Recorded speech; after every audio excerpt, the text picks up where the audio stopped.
Yeah, hello everyone. Am I audible to all? Yeah,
Hello, are you talking something?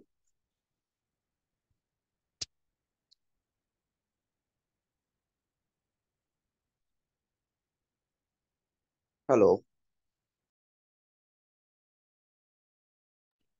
So shall we continue session now? Hope all are there. I can see still people are joining.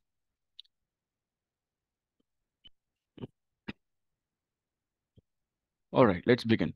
So yesterday we were talking about the Jenkins, right, about the architecture and the roles and responsibility of the Jenkins DevOps team for Jenkins.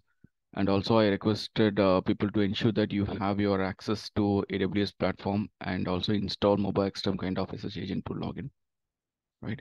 So these are the prerequisites actually. If you can able to launch a VM, that's well and good. Today I'll show you how to launch a VM and start working on it. So today we'll continue with the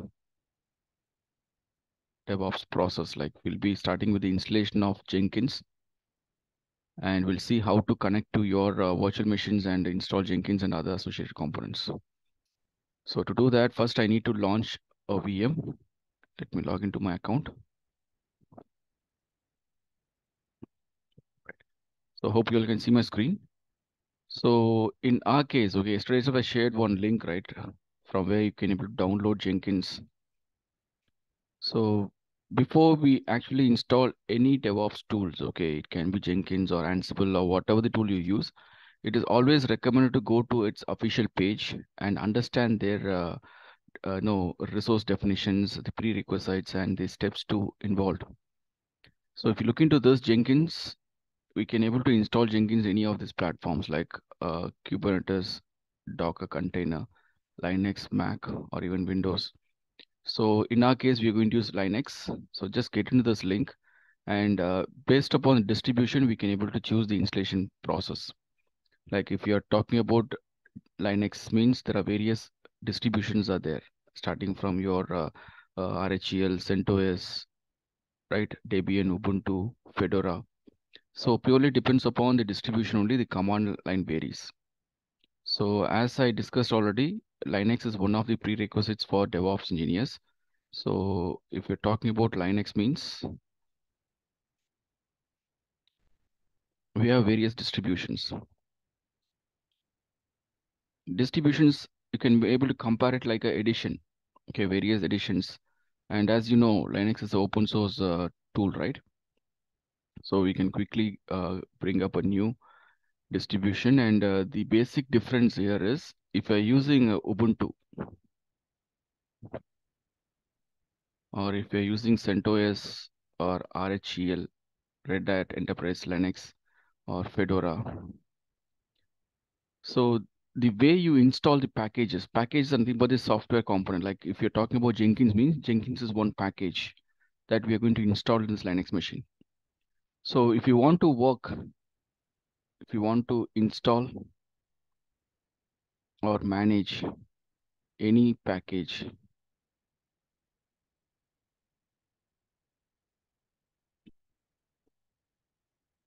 in Linux, we need package manager. We need package manager. So if you are using Ubuntu means, if you're using Ubuntu, you'll be using a package manager called apt or apt-get. Both are same. And if you're using CentOS means it will be like a Yum package manager. And if it is a Fedora means you can able to go use DNF package manager, the latest version of Fedora.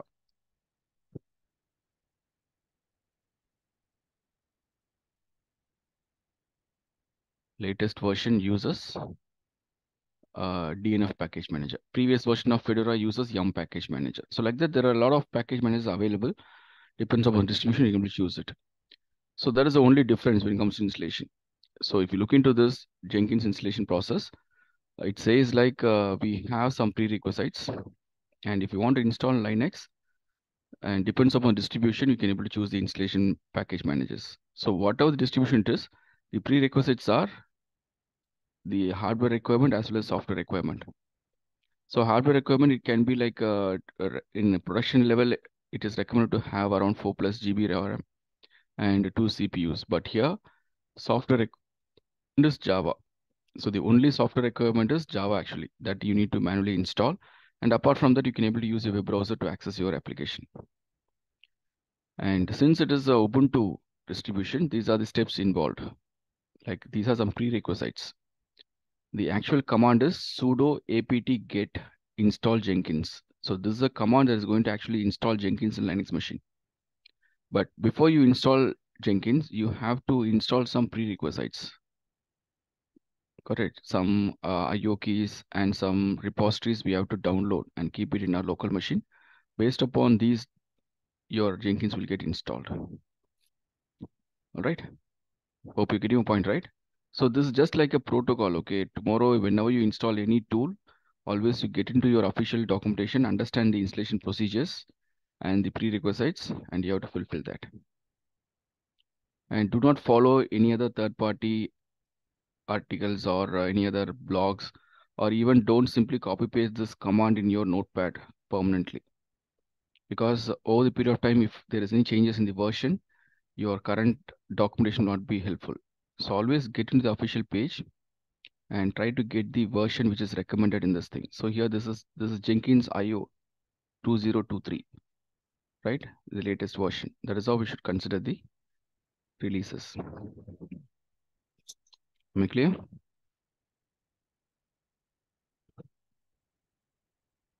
Yes. So in AWS, we are going to create the VM in AWS, right? Instance. Yes, we are going to create VMs in AWS, and within the VM, we're going to install Jenkins.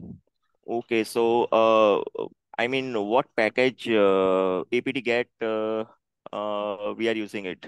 I mean, in AWS to install Jenkins. That's what. If you are using Ubuntu means you'll be using apt. Okay.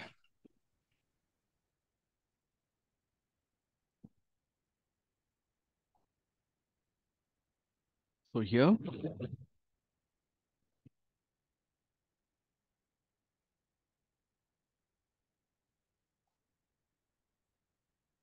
So, hello. yeah, Yeah, so mostly in enterprise level, like they are using Red Hat, right? Enterprise no, version. it depends. Either they'll be using Red Hat or CentOS. Red Hat means Okay. Enterprise Linux, right? RHEL. Okay. Or it Yes. can be CentOS. Even Ubuntu also we use. Okay, there is no limitations or there is no such restrictions. Oh, If you are considering the legacy process, like if people who are using Linux for many years, means they started their work with the CentOS or RHEL, so that they'll be continuing. Hmm? but your tool supports Ubuntu as well. That's not an issue. So only thing Okay. is the package manager varies. See here, if you talk about what is it called? Ubuntu means it is apt get.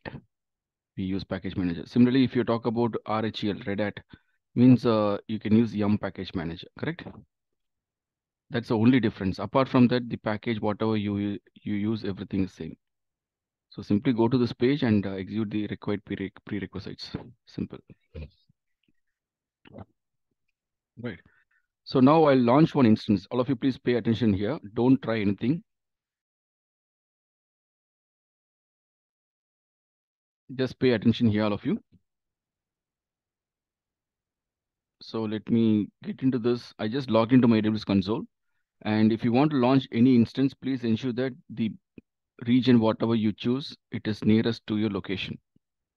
So I choose Mumbai region, ensure that your region is pointing to Mumbai if you're the same region. So now click on launch button on top right corner from your EC dashboard. And you'll be getting your launch panel to launch your AWS instances. Okay. So here you can specify the name of the server. Like I can say like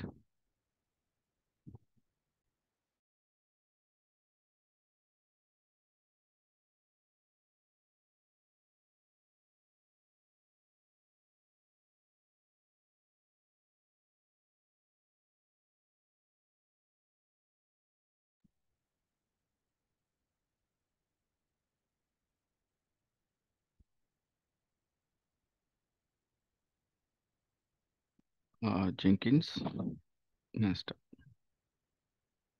Okay. So this is just a tag. Okay. It can be anything as per your choice. You can simply say Jenkins master also, not an issue. And then if you scroll down, you should be able to see the AMI. So AMI means Amazon Machine Image, through which you can able to launch your VM. So in that VM, which type of OS you want to use, whether you're going to use Ubuntu or CentOS or Red Hat or Amazon Linux. So depends upon the distribution you can able to maintain your VM. So that distribution can be chosen from this AMI. So just get into this page and we are going to use Ubuntu. Click on Ubuntu. And the latest version of Ubuntu is Ubuntu Server 22.04. Okay, so if you click on this, you can able to see the previous version 20.04, and this is also having a long-term support. And both the versions are eligible for free tier. Got it? So considering this stable version, I prefer the previous version of this image. So I'm going to use Ubuntu 20.04. That is a previous version. So I recommend you also use the same, because usually whenever we talk about the server installation, right, or any application, whenever you download, we'll always recommend to go with current -1. So this is a current version 20.22.04, and I just prefer the previous version, which is considered a stable version. Clear? So we'll be using Ubuntu 20.04, and if you slightly scroll down, you can see there is the option to choose your instance type. So this instance type is going to talk about the hardware requirement, like how much volume CPU you need and what is your memory RAM requirement. Everything will be configured here. So the T2 micro is the only instance type that is eligible for free tier. Apart from that, you have something called T2 small, T2 medium, like T2 large and all. So if you are talking about T2 medium means you will be getting 2 CPU and 4 GB RAM. So in your real-time environment, you can able to prefer all those things. But for the sake of this training, we'll be working with T2 micro, because only T2 micro is eligible for free tier. And then the key pair. So key pair is one of the essential component which is used to authenticate, like from your local machine. Like yesterday I asked you to install MobiXterm, right? So from your local machine or from your local terminal, if you want to connect to your VM means you need this authentication. So here we are going to perform the key-based authentication. So in order to generate the key, I mean, for the very first time, if you try to access your instance, you can create a key once. So here you can see there is an option to create a new key pair. Just enter the valid key here.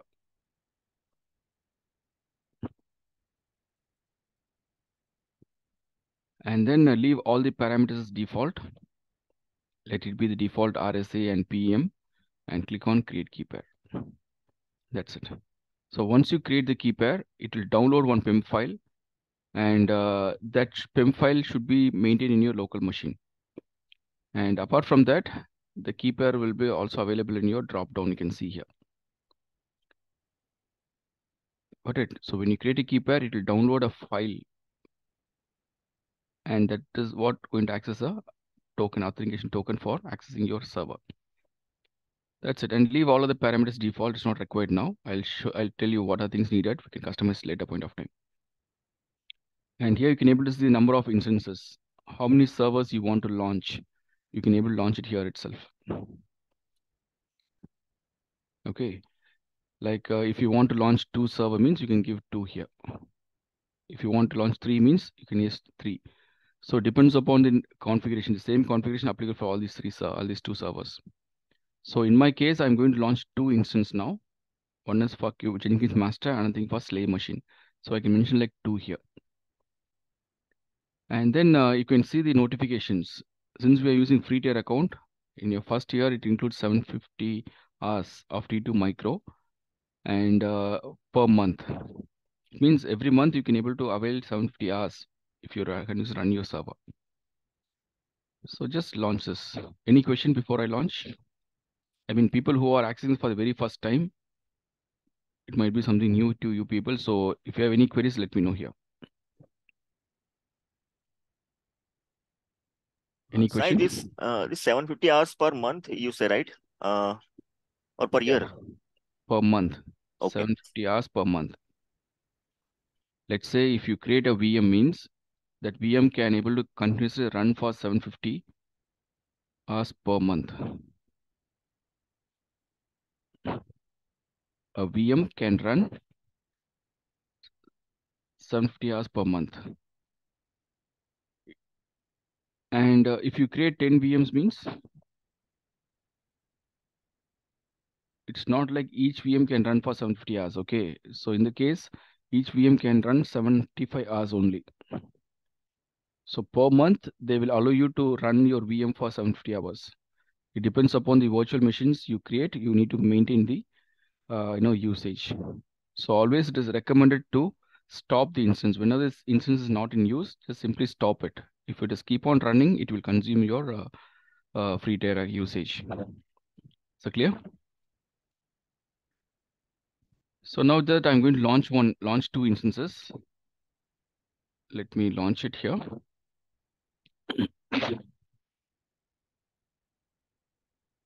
So I have launched 2 instances together. Okay. So now once the instance are launched successfully, once you get this notification, just go back to EC2 dashboard.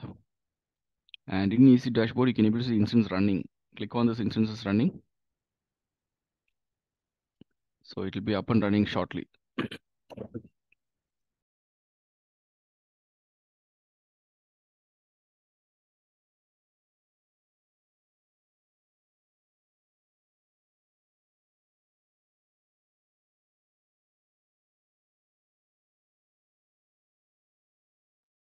So we have launched 2 instances now. And if I just want to consider this as a master and this as a slave. So at any point of time, if you want to change the name of this instance, name means just a tag. Okay. The actual unique name is assigned here. This is what instance ID. This is unique. But apart from this, just a tag we have assigned. Just rename it. Click on this edit button and rename it. I just want to make this as a slave node 1. All right. So I'll come back to this node in some time. It's not a priority now. First, let's focus on the Jenkins master. So whenever the server is not in use, okay, so I strongly recommend just go and stop the server. Then only it will save your billing. So in order to stop the server, just click on this, select the server by using the checkbox. And here on top right, you can see there is an instant state, right? Here you can see an option to stop it. So simply click on stop. The server will be stopped actually. At a point of if you want to run it again, just select the server and start the server. Easy. Is it clear? And now, whenever we launch any VM, the VM will be allocated with the private IP address and the public IP address. So private IP is meant for the internal access. If you're accessing your servers within the network, like for example, from Jenkins master, if you want to connect to Jenkins slave machine, means within the network, you're trying to establish communication. So for that, we can use a private IP address. But apart from that, if you want to access your server from external network, like for example, from my local network, I want to connect to my VM, means I'll be using my public IP address.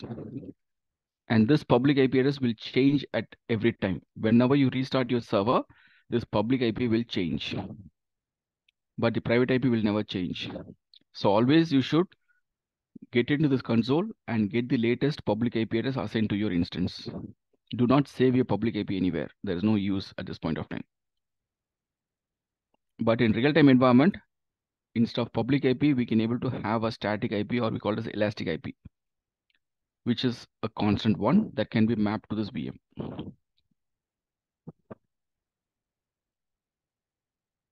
Right. Is that clear to all? So once we stop the instance and then start it again, here the public address would be changed. Yeah, that's what I mean. And I mean, in real-time scenario, you said it would be constant. So in what terms? So in that case, you need to configure elastic IP. Elastic IP is something paid version. Like if you see here at the left side, there is an option called elastic IPs. Oh, okay. So you can purchase, and that will be configured to your VM. Okay.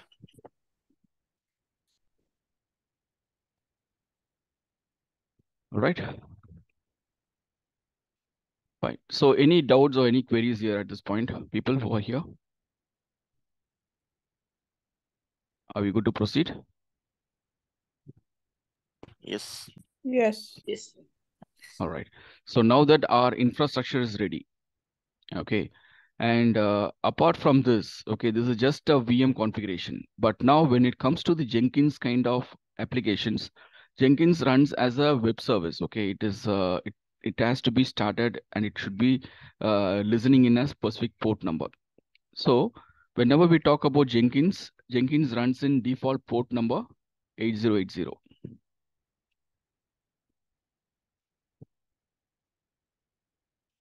Run port 8080. So we have to add that port in the security group of this VM. So just select the instance where you are going to run Jenkins. And here you can see there is a security tab, right? Click on security tab. And this is the security group associated to your virtual machine, whatever we have created. So the security groups are used to define the incoming and outgoing traffic. Like for example, if you want to access this machine, or if you want to access any application that is running inside the machine, you need some port numbers, the inbound rules that will be defined in this security group. So just select the instance, go to security tab, and here you can able to see there is a security groups associated to this instance. Just click on this. And in this security group page, you can able to see there is a inbound rules, outbound rules. So by default, whenever we launch any instance, you should be able to see the SSH port enabled, that is 22. Only with the help of the SSH port, we can able to use our SSH agents like mobile XTerm and access the server. Now, apart from this, we need one more port number for accessing a Jenkins. So for that, just get into this page, click on inbound rules, and here you can see there is an edit button. Click on edit inbound rules. And you can see there is only one port enabled here. Just click on add rule. And you can able to add the rules here like 8080. This is a port number I need along with the CIDA block. Got it. CIDA block just mentioned as zeros because it allows all zeros here. Okay, anytime, because we don't have any restrictions. Main thing is your 8080 port number. Just click on add rule, enter port 8080, and in CIDR range, just choose the very first option and save the rule. So that's what. So as an administrator, DevOps engineer, or if you're trying to administrate Jenkins, means these are some prerequisites. So now that we have a Linux machine ready, our hardware requirement is completed. Once it is done, we have to take care of the software requirements. So software requirements, as I said, we need to have Java. Java should be installed in the machine. So for that, first you should log into the machine.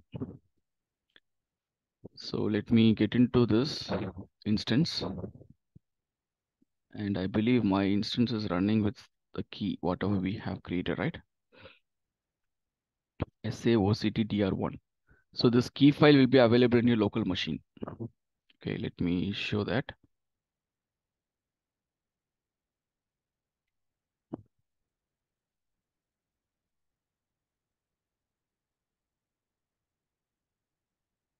Okay. So all that I'm going to do here is I'm going to use MobileXterm.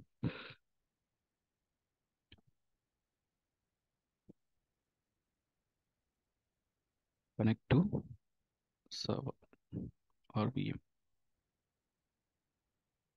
Hope all are using MobileXterm, right? Or any other using any other term exceptions like people who anyone having Mac or Windows. I mean Mac or Linux machines in your local. Mac. Okay, if you're using Mac, in the sense you can directly use your Mac terminal and access it.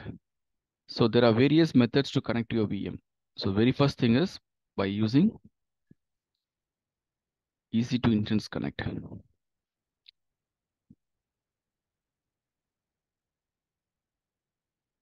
This is a default option we have. If you want to quickly connect to your server, you can able to use it. Through browser itself, you can connect to that machine. And apart from that, you can able to use something like SSH agents, like MobileXterm or Putty. We can able to use it. And the third method, it can be your terminal or command prompt. We call it as, right? So if you're a Mac users or if you're a Ubuntu user in your local machine, you can able to use your terminals or your command prompts to handle it. But Windows users having capability to use a MobileXterm like SSH agent, which is very user friendly. So I'll show you the very first method now. Let me get into this instance list. Select the instance which you want to use, which you want to connect. So I want to connect Jenkins master means select the instance. As soon as you select the instance, you can see the connect buttons enabled here. Can you see this? See, as of now, it is disabled. If you select the instance, the connect button is enabled, and click on this connect button. You should be able to see connect to instances enabled. So from here, you can able to see easy to instance connect option is there.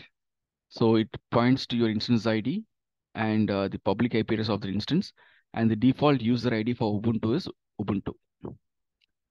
So through this user ID, you can able to log in or connect to your machine. And apart from that, people who wants to connect to any other terminal, you can select this SSH client and follow the steps. So you can open your terminal and you can able to run this command. So before you execute the command, please ensure that the PEM file, whatever you have downloaded while launching instance, that PEM file should be accessible only by that particular user. So just go to the path of the PEM file where you downloaded. From that path, execute the command chmod 4000. So it means we are just restricting access of this PEM file only to that particular user. After giving a restriction, you can execute this command from the same path, ssh-i. Using this PIM file, we are going to connect to this Ubuntu machine. So this is for Mac users. Hope you're clear with this, all of you. Yeah. Can we use Git bash for this connecting Yeah, SSH client? that's what it can be anything. Terminal means it can be anything, right? It No, can on be Git Windows. bash terminal. That's what in Yeah. Windows machine only I'm saying. Okay. This is just a third method. Okay, it can be your terminal or even it can be your PowerShell command prompt you're using, right, in Windows. Yeah. Through that also you can able to use. So it is common for any platform. In that case, we have to define Java variables. Not necessary. Okay. Not necessary. Only thing is you should take care of the steps.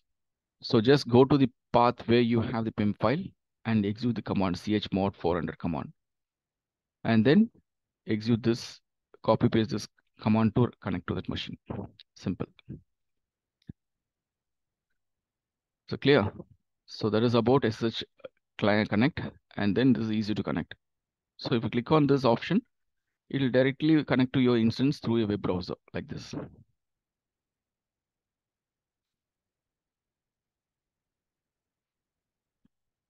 Easy. This is the first method. Second method is a mobile extern. Third method I already told you how to get in the terminal and connect to your instance. So now I'll show you how to work with mobile extern. So hope you have installed mobile extern on your machine. Anyone need to install? Yes, installed. All right. So I'm not sure about others. Like I assume that you have installed mobile extern, and from your local machine, if you get into the mobile extern, it will take you to this console or the terminal. So this is how your home page. Sorry. If you open mobile extern for the very first time, you'll be getting this panel. And on top left, you can see there is a session button. Can you see this? Click on the session button. It will take you to the session settings. It will take you to the session settings. And here we are going to connect to our remote server using this SSH. Click on this SSH button. And here you can see the remote host. Just go to your instance list.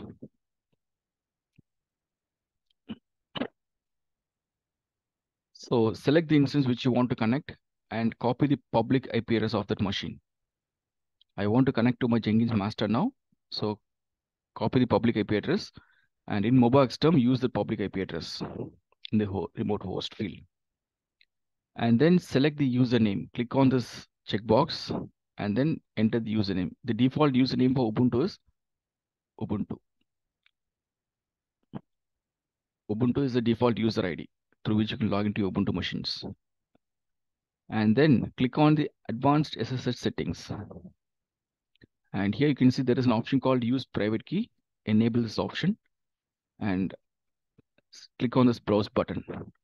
So this is just to take the PIM file, whatever you downloaded. If you can see here, I have something called SA October DVR1.pem file, which we just downloaded, right? So you can just select this file. So in your case, by default, it will be available in downloads folder. Okay, but I just configure in such a way that whatever the keys I download, it will be available in this particular folder. Got it is routed to this one. So you can able to, because I don't want to keep all these things in my downloads folder. Okay, so I just updated the default path. So here you can see PIM file is available. Let me open this PIM file. It will be available here. So point is, go to SS settings and enter the public IP address of the machine. Specify the username as Ubuntu, and in advanced settings, just select use private key and browse through your PIM file and use it. When you click on this button, it should be able to connect to your VM. Any doubt? Here, can we change the port number before connecting? I mean, by default, it took 22, right? For Ubuntu machine. The default port for SSH is 22, right? Yes. That is a port through which you can connect. You can't change the port number. Okay.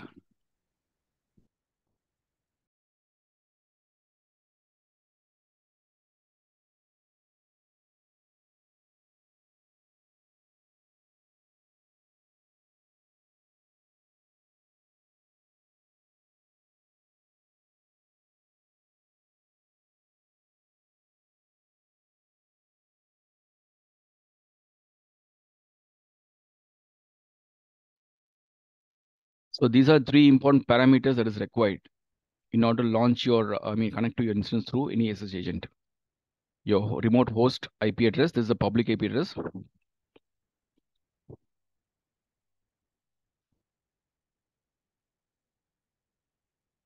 Okay, username and then PIM file. The username by default is Ubuntu. Type in small case. It is Ubuntu in small case, right? So if you have any doubt in this username or the IP address of the machine or the PIM file name means, you can get into this machine here.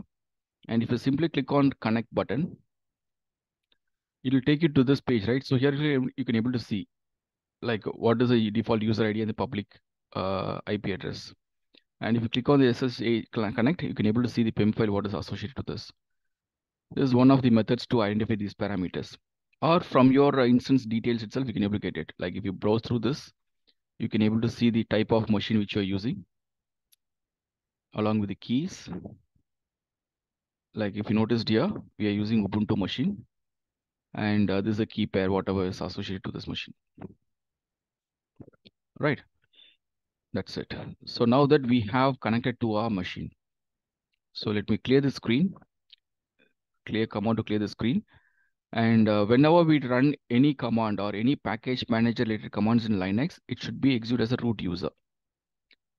The normal user, general user Ubuntu is not having any admin level access,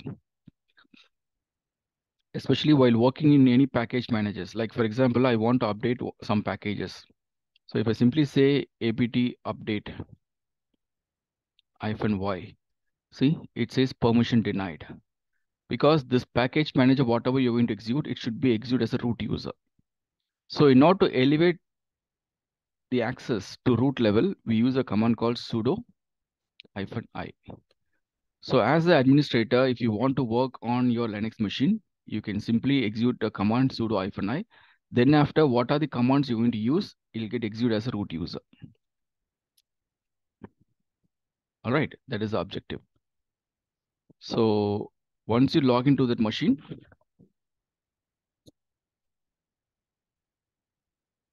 the very first command what you can give here is sudo -i. And once it is done, clear the screen and you can able to follow your official documentation, whatever you want to do. This is the one, right? So first thing is I want to install Java. So for the installation of Java, the command is given here itself. Installation of Java. Can you see this?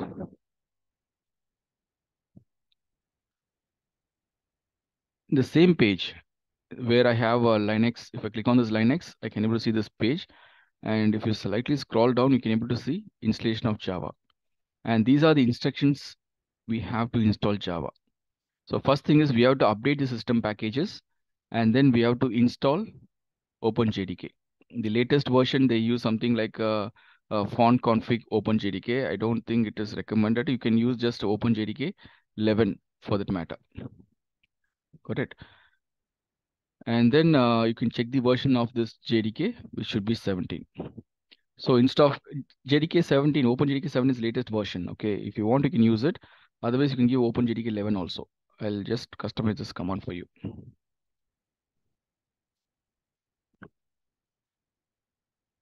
-y for confirmation. So you can simply say like OpenJDK 11 -y. So if you're not giving this Y option here, it will ask at the time of installation whether to confirm, proceed further or not. So first let me execute this update. So apt update, this is used to update all the default system packages. Since it's the very first time we launched our machine, all the system packages has to be updated once. So it is updating all the packages.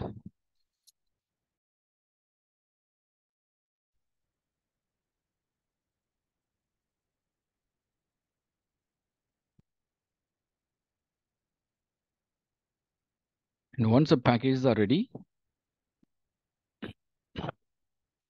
the next command is you can able to use your Java installation, OpenJDK 11. Let me try this command.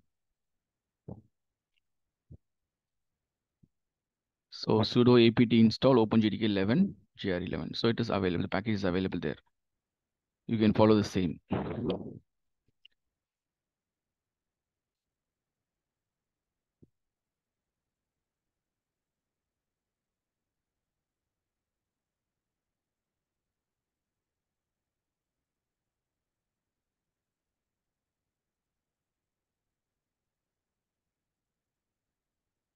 Yeah, it is in progress.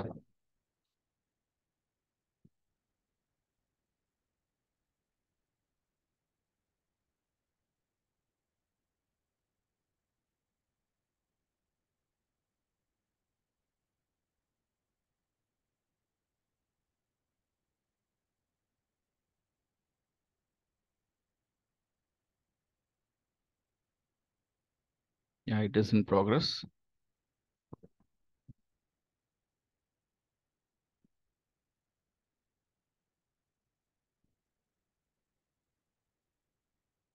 Yeah, it's done now. It's done. So now, once it is installed, you can simply say Java version to check the installation. So we have installed OpenJDK 11, which is available here. So this is how you'll be installing Java in any of your Linux machine. If it is Ubuntu, you can use apt. If it is your RHEL, you can use yum package manager. That's the only difference. All right. So once the prerequisites are satisfied, all that you can do is you can go ahead and install Jenkins in Ubuntu machine. So here, if you click on this Ubuntu, you can able to see we have a long-term support. Just go with the long-term support release and simply execute these commands. So let me.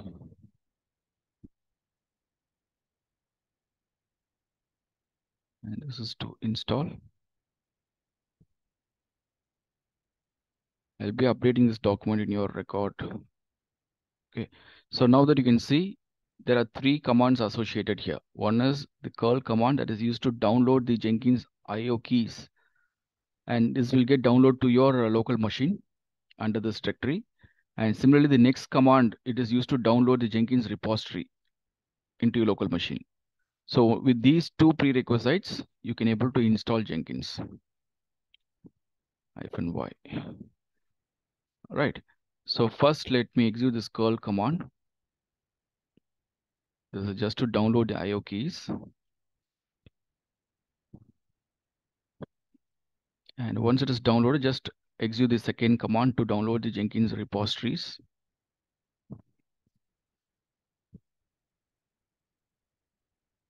And once it is done, you can simply go ahead and update this. Sudo apt update. Because the package, whatever we have downloaded here, it should get updated. All the Jenkins packages, IO keys, whatever we have downloaded now, it gets updated in our system, and then we can install Jenkins. apt install Jenkins -y.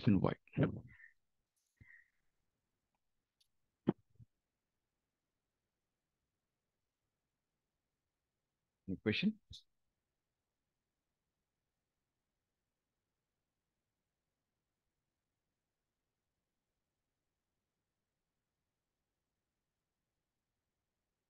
So it has installed Jenkins, and it is trying to update Jenkins as a startup service. The create the system link symbolic link means it is trying to make this Jenkins a startup service.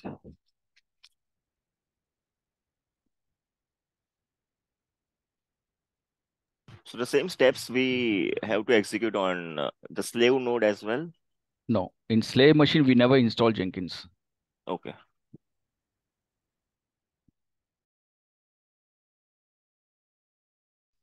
For the Mac users, we can follow the same step on the terminal for those things.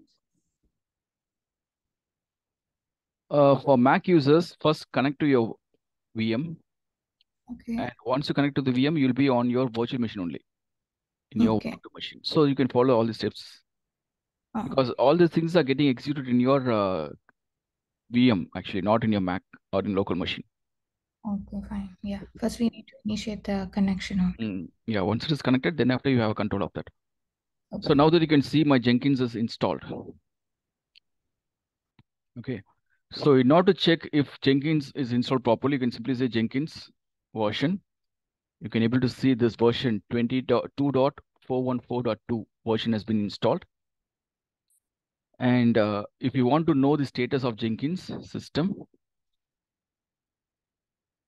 CTL status Jenkins. So I just want to know whether my Jenkins service is up and running or not. We have a service, Jenkins service. It is up and running. All right.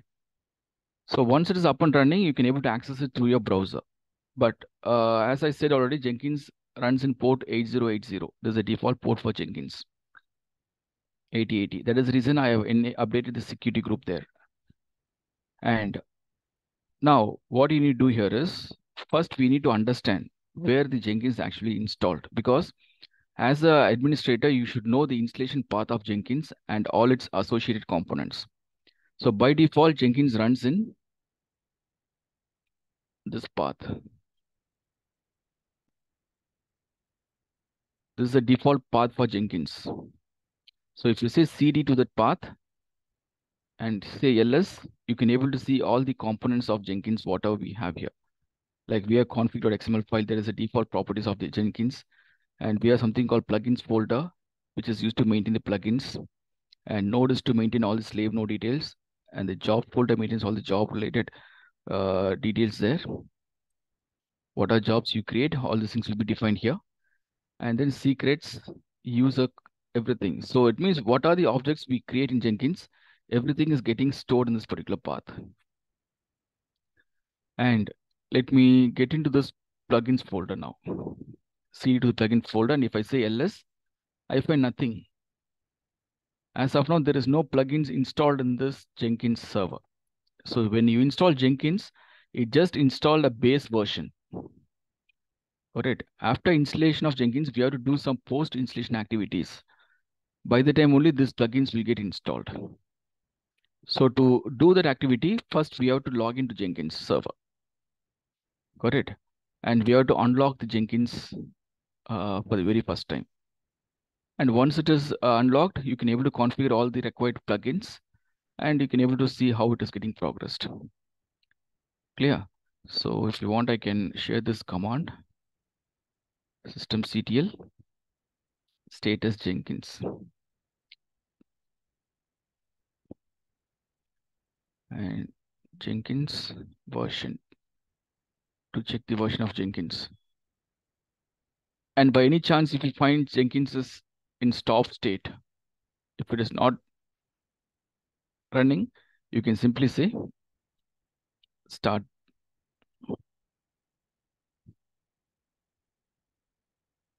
Like this. Or if you want to explicitly stop it, you can use stop command here. So these are some commands. Or if you want restart, you can able to use restart.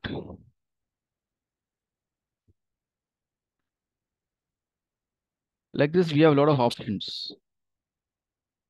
Or enable. If you want to make it as a startup service. Why I'm giving you all these commands means I just want to make it as a generic one. Don't just stick to your Ubuntu machine. In Ubuntu machine, automatically Jenkins will get installed. It gets started. But if you are using RHEL CentOS, it just install Jenkins and we have to explicitly start it. And we have to explicitly enable it. Enable means making as a startup service. So for that reason only, I'm just sharing all these parameters. Just use it whenever required. Is it clear?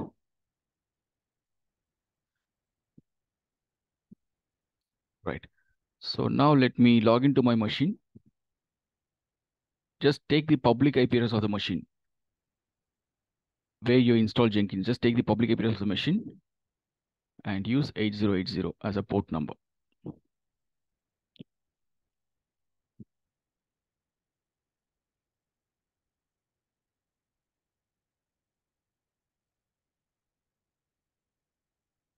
Okay, so general syntax is like this.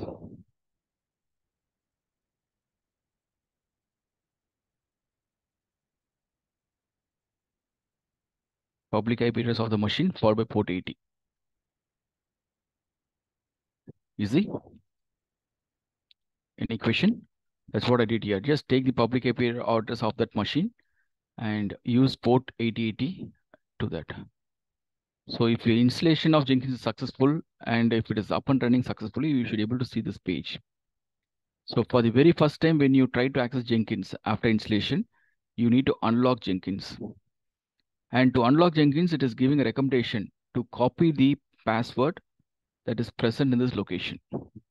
So if you remember, I just told you this is a default path for Jenkins, var lib Jenkins, correct? We are in this directory. So in this directory, there is a folder called secrets folder. So within that folder, you have a file called initial admin password. So just get into the folder and you can simply say cat file name. So this is what the initial password you need to unlock Jenkins. So if you simply say get into this path, cat file name, this also can do. This will get you the content of the file. Copy the password and have it here. Any doubt? So to unlock the Jenkins for the very first time, get into this directory and get the initial password from there and click on continue. So now once you unlock Jenkins, we have to customize Jenkins. That means we have to install some plugins. As I showed you here, by default, the plugins folder is empty. We do not have any content in the plugins folder. So we need to install all the suggested plugins now. So click on this install suggested plugins. This will install all the required plugins that are needed by default. Or if you have knowledge, you can able to use this option also. But I recommend just go with the suggested plugins so that you won't miss anything. So click on this install suggested plugins and it is getting installed now, one after the other. See, it started the installation process. And in the meantime, if you want, you can able to verify your directory. What is it? cd to plugins directory. And now if you say ls, you can able to see it is getting installed. Can you see this? It is in progress. So it will take some time because it has to install all the required plugins. It takes a few seconds. And actually these are getting installed in this directory. That's what you should understand. This is what the installation path. See how many things are getting installed now.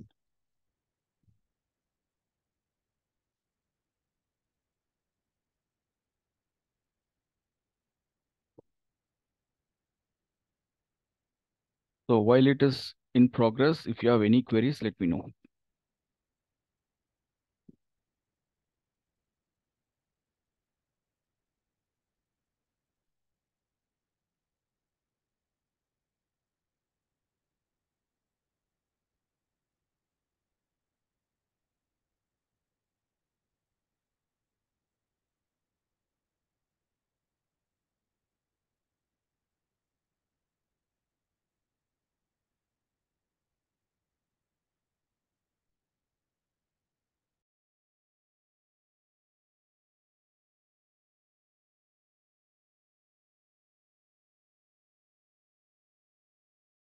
So these plugins would be available if we start the machine through any other instance, let's say through other terminal.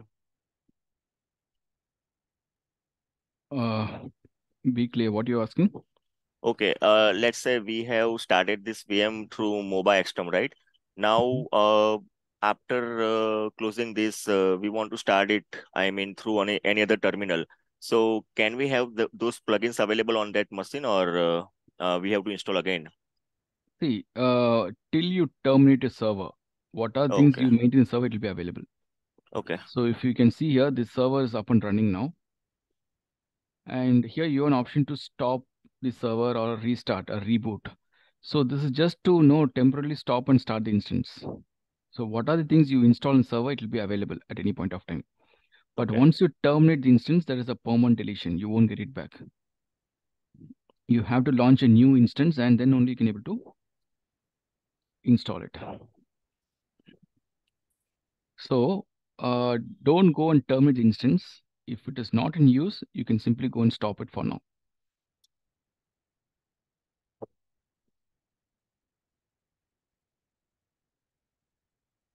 Yeah, I think it is almost done. Yeah. So once it is done, see these many list. It's a huge list of plugins that got installed in our machine. And once installation is completed, it will automatically take you to this page where you can able to create a very first admin user. If you're not using this option, if you want to skip this option, Then by default, the user ID password will be admin and admin.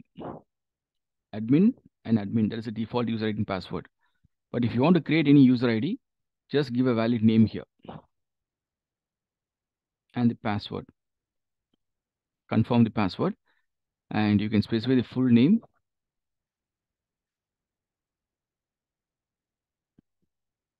And you can able to specify the email ID. Something like this. So this is how we create the very first user ID to your Jenkins master. With a valid username, password. Please do remember the password. It's a very essential thing. Because as the administrator, you need this password to log in. And the email ID. Clear? So this should be a very first activity in order to access the machine. And click on save and continue. Once you save the changes, it will ask for the instance configuration, where you need to specify the Jenkins URL. In our case, we are just going to use a public IP address, which might change at every restart. So even if you configure this, there is no point. There's no use. It is going to pick up the latest IP only. So you can simply say, no, not now. That's it. Now the Jenkins is ready. It's up and running. So just click on start using Jenkins. It will take you to your Jenkins dashboard. Easy. So, Sai, the one question is, Yeah. if I launch the again second instance for the master and I can provide that IP address to here, just you can show that one before that. Yes, you can do that. Means You can do that. it is working, right? Yeah. So this IP address, whatever we mentioned, right? It is nothing Yeah. but the server where you are running your Jenkins. Okay. Correct? Yeah. So since this public IP address will change every time, even if you configure also, there is no point in using configuring it. But in real-time environment, in your production level or enterprise level, you'll be provided with a static IP address. Yeah. Along with the DNS. Oh. Okay, domain name service, right? You'll be having some valid name, as like how we use gmail.com or amazon.com. We'll be having a proper DNS for your Jenkins server that you can able to configure it. Okay, thanks. Fine. So once you get into this Jenkins dashboard, on top right, you can able to see a logout button or some profile related to your user. And then here at the left side, you can see there is something called dashboard. And here you can see there is a new item. So new item means it is used to create some Jenkins jobs or pipeline scripts. So if you look into the last session, I was talking about these processes, right? Jenkins CI/CD pipeline creation, right? So these are all something called Jenkins jobs, pipelines, or projects. So if you want to create any new Jenkins project, you can able to make use of this option, new item. I'll come back to that. Similarly, we have people. So as of now, we have only one user created in this machine, the default admin user. Like that in future, you can able to add a number of users. So all these things will be available here. And apart from that, we have something called build history. Whenever you perform any build, if you execute any jobs, the status of a job will be available here, a complete history of a job. And then we have something called a build queue and then a build executor status. So the build executor status means every machine, every Jenkins machine, it can be Jenkins master or Jenkins slave machines, will be having some agent through which your jobs are getting executed. So by default, it will be having two executors. So what does it mean for executor means? It is going to decide how many jobs can be executed in parallel. Are you getting point?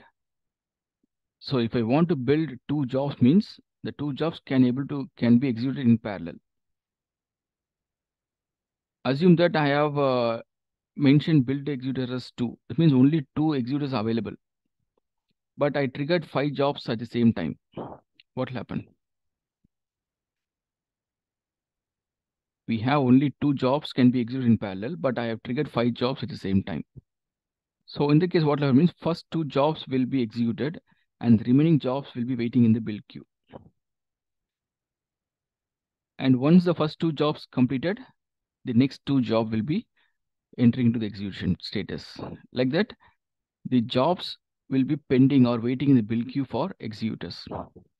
That is how the scheduling happens. That is how your Jenkins will schedule a job for execution. If you want, you can able to increase the build execute also. It's possible. I'll show you how to do that. So all that we are going to do here is about the manage Jenkins. Manage Jenkins is something used to manage your overall Jenkins activities. Like I was talking about the plugins management, user management, credential management. All these things are managed using this option, manage Jenkins option. So first we'll focus on this area. Then I'll show you how to create the jobs and how to work on the CSD pipelines and all. Is that fine?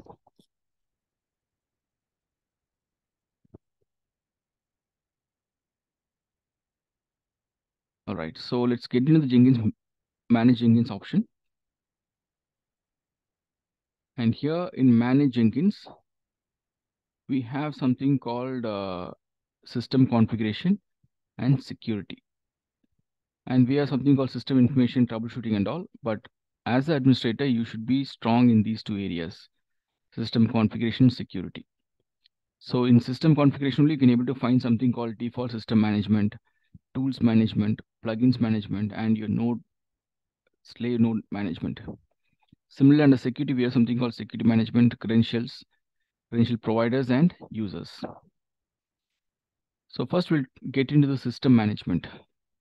So we have something called Jenkins system management. So what we're going to do here means we are going to define some default properties to manage your system. Let's say, for example, if you get into the system configuration,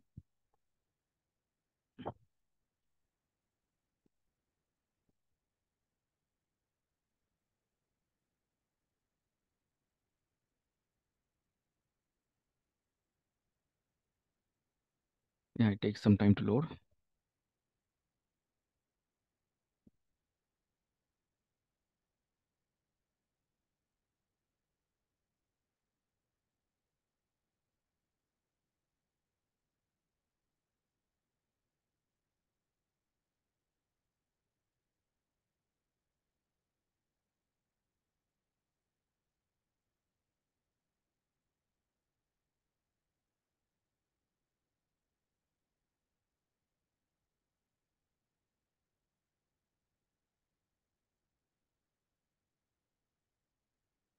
Yeah, it is taking, yeah, now it's done. So now you can able to see we have a system configuration page. And as I told you, we have all the default properties of the system. So the default home directory for your Jenkins is var lib Jenkins. In this path only your Jenkins are installed. And tomorrow, whenever you create any jobs, or if you want to maintain any workspace, all these things will get created in this default path. Hope all are listening, right? And then the system message. If you want, you can able to give some tag to the server. Like this is a demo, Jenkins server.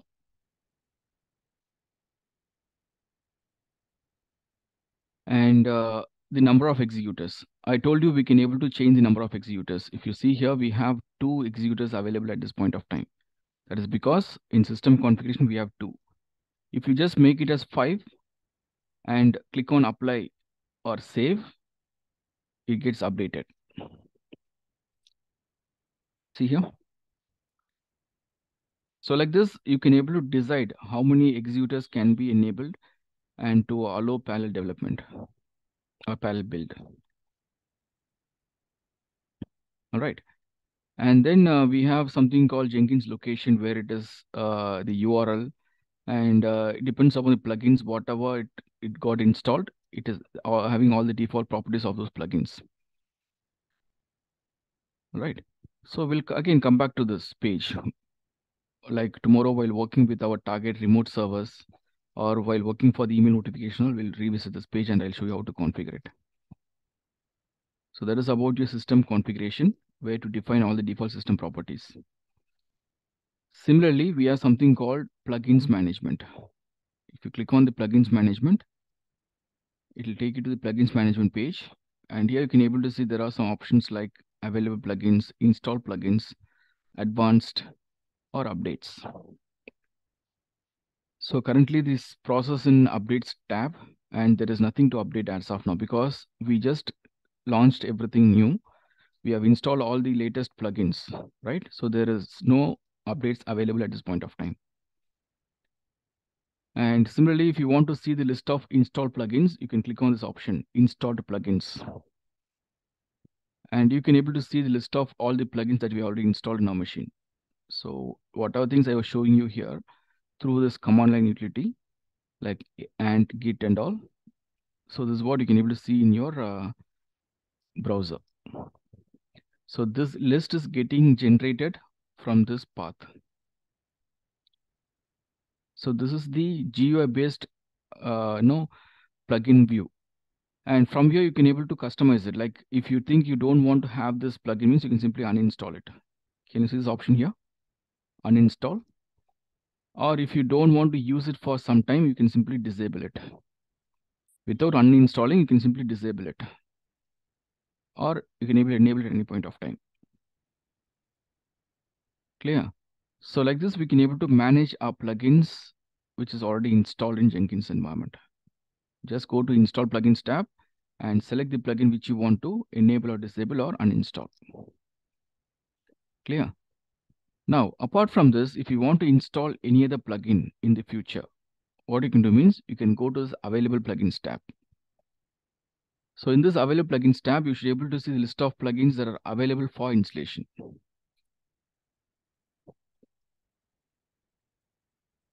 Which are available for installation. It means, let's say, let me get into this install list and let me check if I have any plugin available for Docker.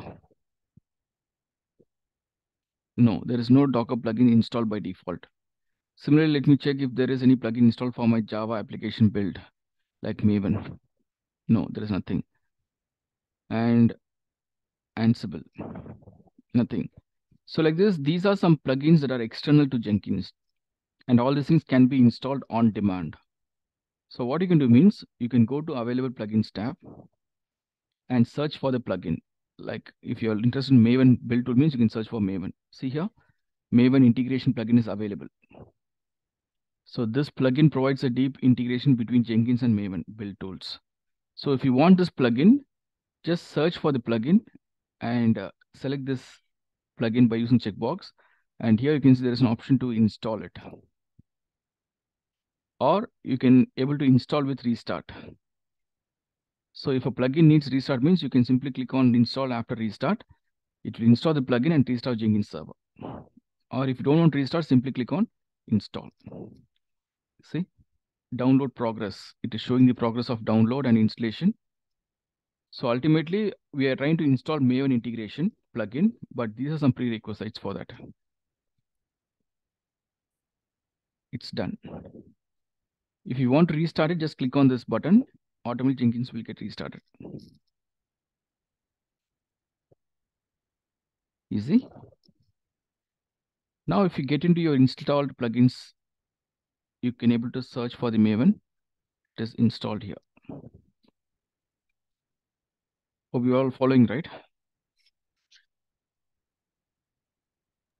Yes, and some of the plugins we just checked that enable that was grayed out. So what does it mean? I mean, Maybe it is installed, but the dependencies are not met. Actually, it is not used or it is having some dependencies. oh, okay.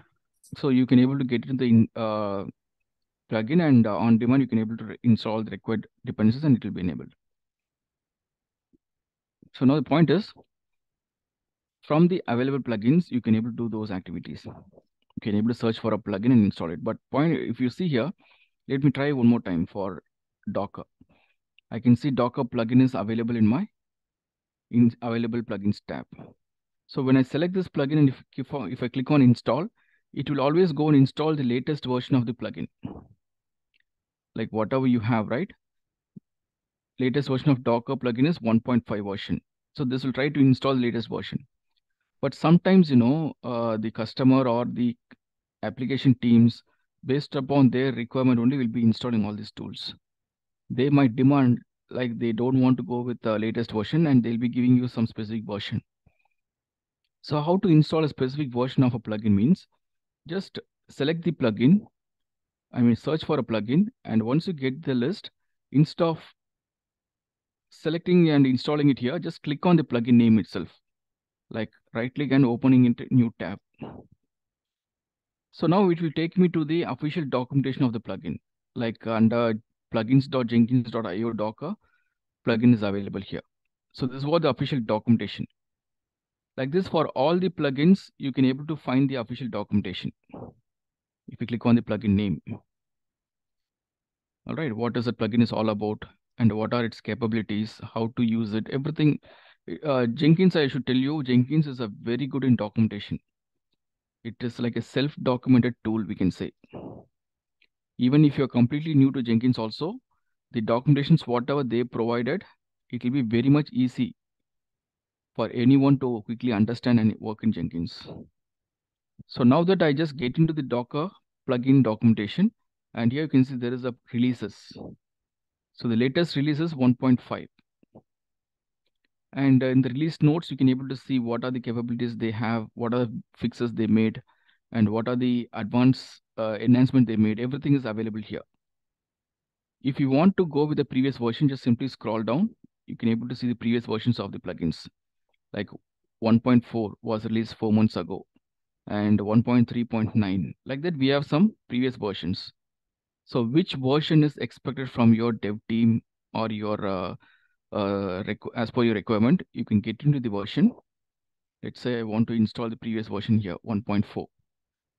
Just right click on that link and copy the link address. I repeat, go to the version, right click on the link and copy the link address. And then get into your plugin management here. Okay. And here in plugin management, you can see there is an advanced settings, right? Click on advanced settings. And in advanced settings, there is an option called deploy plugin. And here you can see the URL. Just paste the URL, what you copied. Under deploy plugins, just paste the URL, what we copied, and click on deploy. So now it is trying to install Docker 1.4 version. Docker plugin 1.4 version.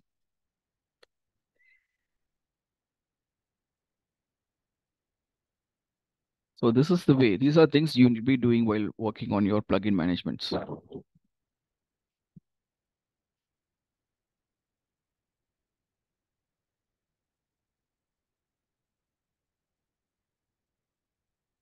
Yeah, it's done. So now if you go back to your plugins and if you select the installed plugins list and search for Docker, you should be able to see Docker 1.4 is installed. And all the associated components are installed here, like Docker, API plugin, and common plugins. And now, if you go to this updates tab, you can able to see it is showing one update for Docker. Can you see this? So this is how the current installed version is 1.4, and it is giving a recommendation that we have 1.5 is in the list.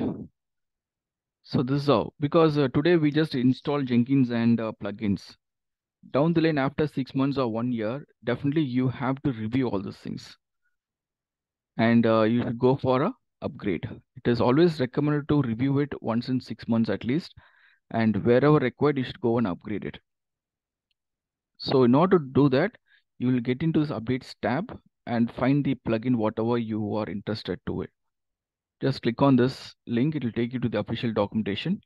And here you try to understand, it is our responsibility to understand the capabilities of this version. And if this features are really required for your requirement environment, you can use it. Otherwise, you can simply ignore it.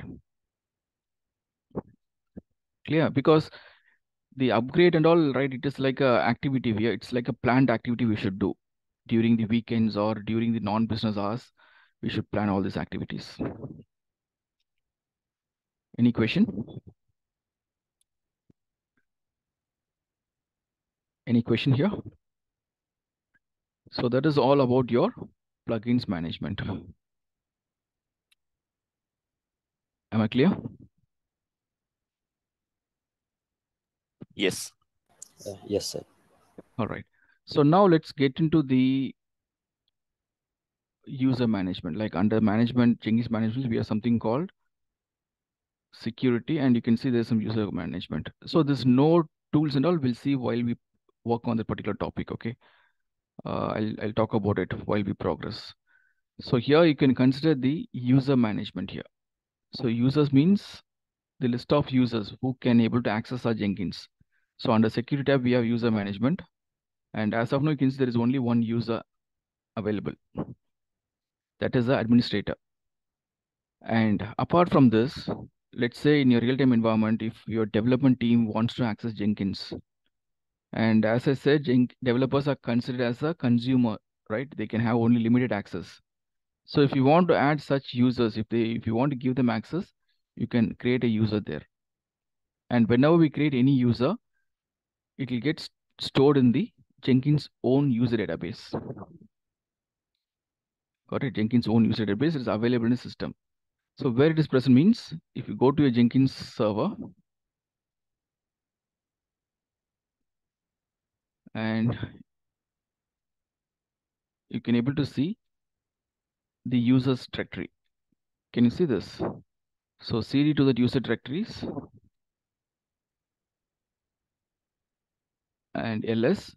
As of now, we have only one user called Loksai, which I have created. And if you get into that folder, you can able to see one configuration file for that user ID.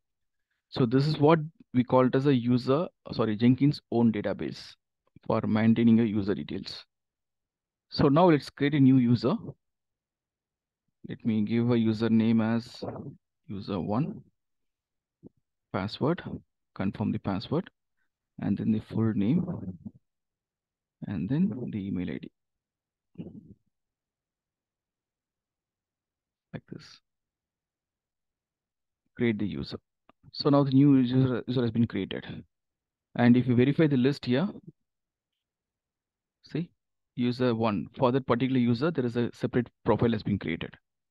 Like that, whenever we create any user, that user profile will be maintained in this Jenkins own user database. Easy. Like this, we can able to create any number of users.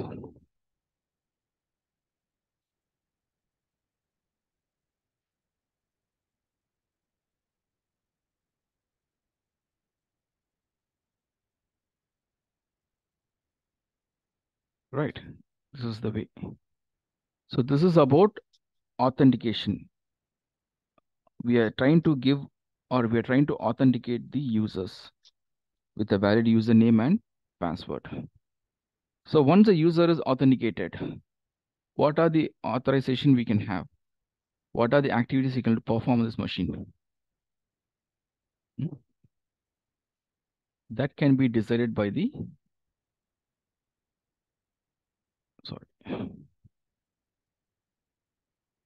security tab.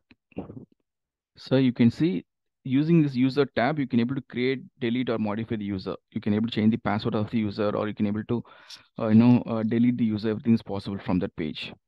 But if you want to give more privileges to that user or limit the access, you can get into security tab. And in the security tab, you can able to see there are two important parameters. One is authentication and another thing is authorization. So authentication means from where you are going to identify the user. So as of now, the users are maintained in the Jenkins own user database. So this user database is considered the source for user IDs. And apart from that, we have other sources, like we can able to have your LDAP server, or you can able to configure ADOs, and you can able to have your Unix machines user and group names. Everything is possible. In real-time environment and all, we never create the users one by one, as like I did here. So what we do means, At enterprise level, all the user IDs are maintained in the LDAP server with a valid name, email ID, everything. And they'll be using some single sign-on methodology. So whenever you want to give access to that user, first you'll be searching the username, and that username will be, and user profile will be pulled from the LDAP server. So for that, we have to configure LDAP server actually. That is the one. So in this case, we use just user database and authorization that is going to decide the type of or level of access. So let's say I have a matrix-based security at the Jenkins server level. Or if I have any project, I can go with the project level access also. So now assume that I want to assign some privileges to the users. For that, what I can do means I can get into this authorization tab and select the matrix-based security. Matrix means a multi-dimensional here. Like for example, I want to add a user, like user 1. This user 1 is pulled from this database. Similarly, if I add one more user like this, it says the user not found because we never created this user in this database. So that is how it will just identify the user. And if you don't want to have it, just delete this user here, remove it. And now, what are things this user can able to do? If he is an administrator, you can enable the overall admin access. See, the overall administration access. If he is an overall administrator, he can able to have a complete control on this machine. He can able to create the jobs, he can able to create the credentials, he can able to configure the plugins, he can able to upgrade Jenkins, everything is possible as a administrator. But if he is just a developer means, I can give him just a job related access. That too, he can able to read the job, he can able to read the job's workspace, and he can able to build the job or cancel the job. That's all he can able to do. Apart from that, I can't give him a job creation access or discover or configure access and all. We can't give. That will be handled by the administrators. Easy. And similarly, if you want, you can able to give some run privilege. If you want him to execute a job, you can able to execute it. Or if you give something like agent privilege means you can able to create some agents or credentials. So like this, based upon the role, we can able to give some access to that users. Easy. And not only this, we can able to manage the users as a group. So what we can do means, instead of handling the users as an individual user, just create a group and add all the users in that group. So that it will be easy for you to manage the things. Like at the team level, you can able to manage, give privilege or remove privilege, everything is possible. Any question? Currently, we are using database, right? So, can you tell in brief how we can establish connection with LDAP? See, LDAP configuration is altogether a different setup, okay? It is a paid entity. You have to have a LDAP server. We'll be having a dedicated server in environment. In that LDAP server, we'll be maintaining all the user details and the user profiles with the valid. That means whenever a person joins the company, the user employee profile will be created, right? With a valid email ID, sorry, employee ID, employee name, employee's email ID and all, contact number. So from that master database, what are the parameters required for single sign-on activities that will maintain a separate LDAP server, and that LDAP server will be configured in your Jenkins management. So like this, if you click on LDAP, you can see there is a server name. It is asking the server name. So this is what the sample URL for server. So from that server, it will try to pull the details once you configure it. And that will be used for your authorization purpose. Simple. It's just a path, okay? Like how I showed you the user profiles in this path. Similarly, we'll be having a dedicated server where you can able to maintain the user details. That is LDAP server. All right. Thanks. Right. That's it. That's all about the user management and the security. Let me leave this for now. Okay. So remaining things we'll see while we progress, like while working on our build activities, we'll see about the tools configuration. While talking about the agents, we'll talk about node configurations.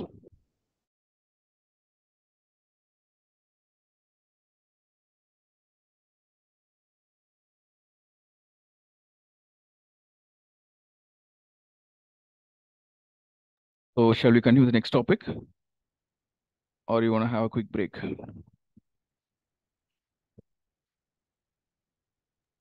Quick break. Okay, so the next we'll see about the jobs creation, how to create a Jenkins job and how to work on your Jenkins master. Then I'll show you how to do this master slave architecture node configurations. And then we'll talk about the tools management and onboarding application Jenkins one after the other. Yeah, no problem. How much time you need? 5 minutes sufficient or 10 minutes? Okay, go ahead.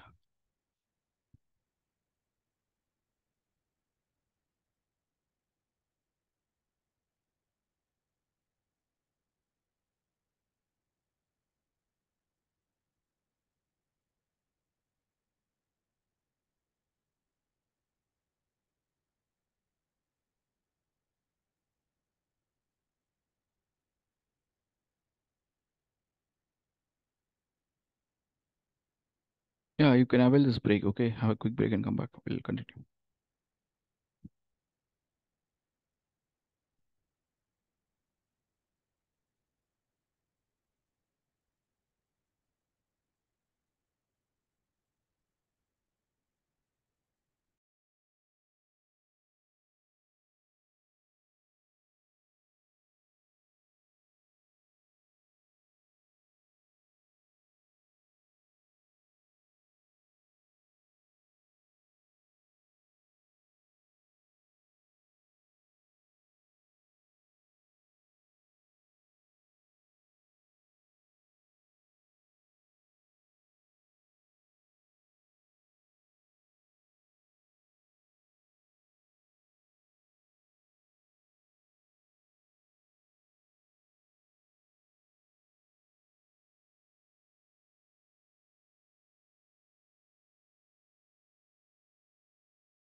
All right, so shall we start?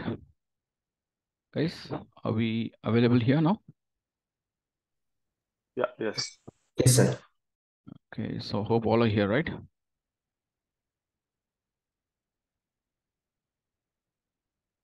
Can you please quickly confirm in chat?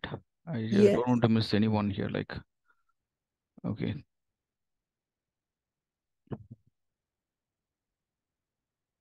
All right. Thank you.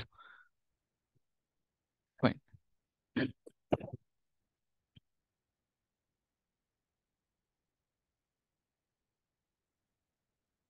All right. Thanks.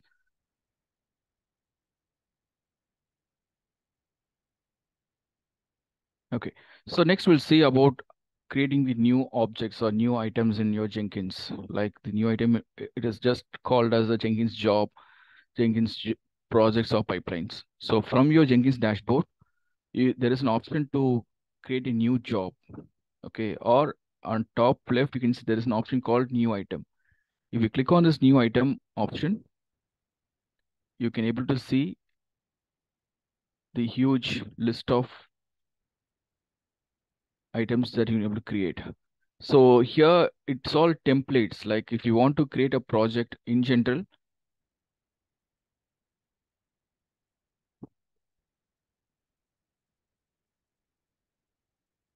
Jenkins projects. So in general, there are two types of project. One we call it as a freestyle project.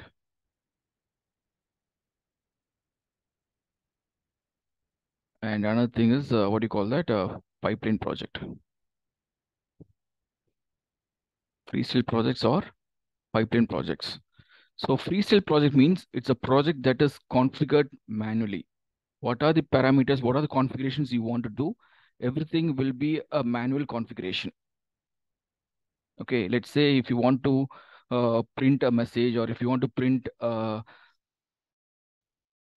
job, all these configurations will be done manually. So usually we never recommend this freestyle project in real-time environment for onboarding any applications. But if you want to do some testing or validation internally, let's say you want to validate a new plugin, you want to validate the capability of a plugin, so you can able to quickly configure and test it. It is just for our internal testing purpose. But apart from that, if you want to onboard any application, you'll be writing a pipeline script. So the pipeline projects or jobs, these are scripted, written using Groovy.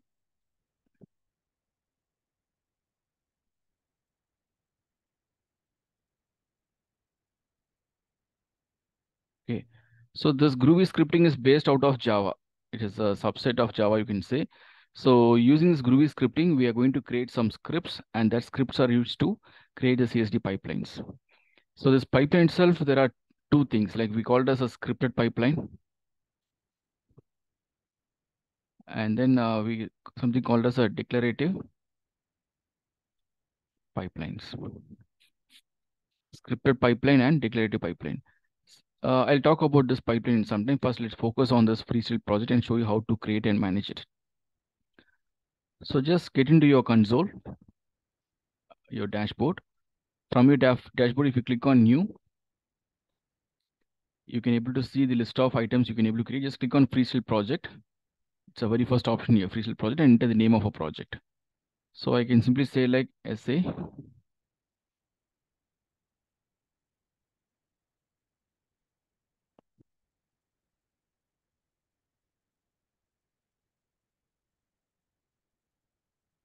Like this, just a name.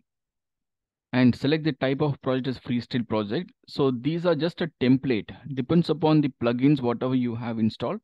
It will try to create some templates for you. Based upon template, you can able to quickly customize your jobs. So just give a name and scroll down and give OK to proceed further. Right. So now the job is getting into the configuration page.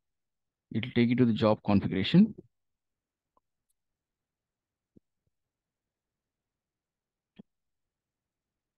And in this job configuration,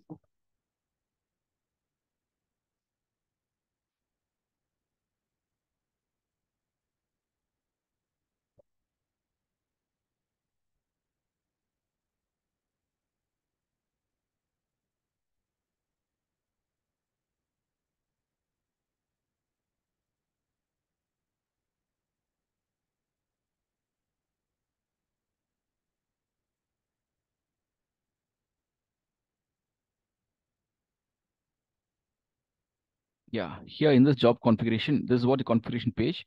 So here you can able to see the various options like general options, source code management. If you want to manage your source code through any of the source code repository like Git, you can able to use this option. Like in the last module, we discussed about Git, right? So if you want to handle the remote repositories for build activity, you can able to refer the repositories here. And the build trigger that is going to automate the scheduling. Like if you want to auto schedule the job, you can able to do it. And the very important thing is a build step. So if you get in the build steps here, it allows you to add some build step. That means the actual task that you're going to perform in your Jenkins. So what a task you're going to perform means it depends upon the plugins you can say. Like you have something called execute shell, invoke Gradle script or ant script, or even your invoke Maven targets, or you can able to publish Docker images. Like this, there are a lot of options available in your build step. It's all depends on the plugin you install. So if you want to start with, you can check with your build execute shell. So build step, under you can see you just added a execute shell task.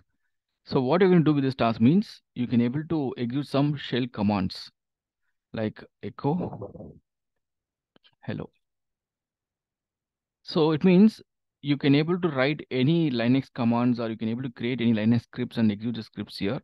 And all these commands will get executed in the Jenkins master. All right. And Jenkins, as I said, it's a very, very intuitive language or a tool. Okay, so if you see here at each and every level, you can see some question mark, the symbol, right? This is just like a help. So it is a self-documented tool. So if you click on this button, it will give you the complete information about this particular feature, what it is all about, and what are the possible syntax or values you can able to give in this field, everything. So like this, wherever you find any doubt or question, you can click on this question help symbol, and you can able to get the details about it. No need to search for any external resource. Got it? It's a very much a self-documented tool. Make use of it. And here I'm just added one particular statement, echo hello, and my requirement is I just want to print this message using Jenkins job. So once you add your statements, executable statements, whatever you need, it's a basic Linux command, right? Simply save this configuration. Apply command will simply save it. And if you want to save and exit, just click on save button. Once a job is saved, you can go to the jobs console. Like if you go to the dashboard, you can able to see the list of jobs, whatever you created is available here. And if you click on the job, it will take you to the job console, jobs dashboard. And here you can able to see there is an option called build now option. Can you see this? This is to trigger the job for execution. So I just clicked on that, and you can see my job has been executed. And this is the very first job we executed. The build number is 1. And the tick mark says that the job is successfully completed. And if you want to check the status of a job, just click on this tick mark. It will take you to the console output of the job. So console out means the status where you can able to see the result of your job. And this clearly says that the job is started by this user, and it is running on as a system, and it is building the workspace in this directory. So it means whenever we try to create any job, the job will generate some output. It can be the file, it can be a log, right? So what are the output it creates? It will be stored in a separate workspace, and that workspace folder will be available in this directory. So if you go to your Jenkins machine, and if you noticed here, earlier I gave a ls command in this user or in this Jenkins level. Okay, and I was not able to see any workspace folder, but now if I again give ls, I should be able to see workspace folders created now. So when you create any job and build the job for the very first time itself, it will create a workspace for the job. Just go to the folder, and you can able to see the job name and get into that. It is empty. It just created an empty folder.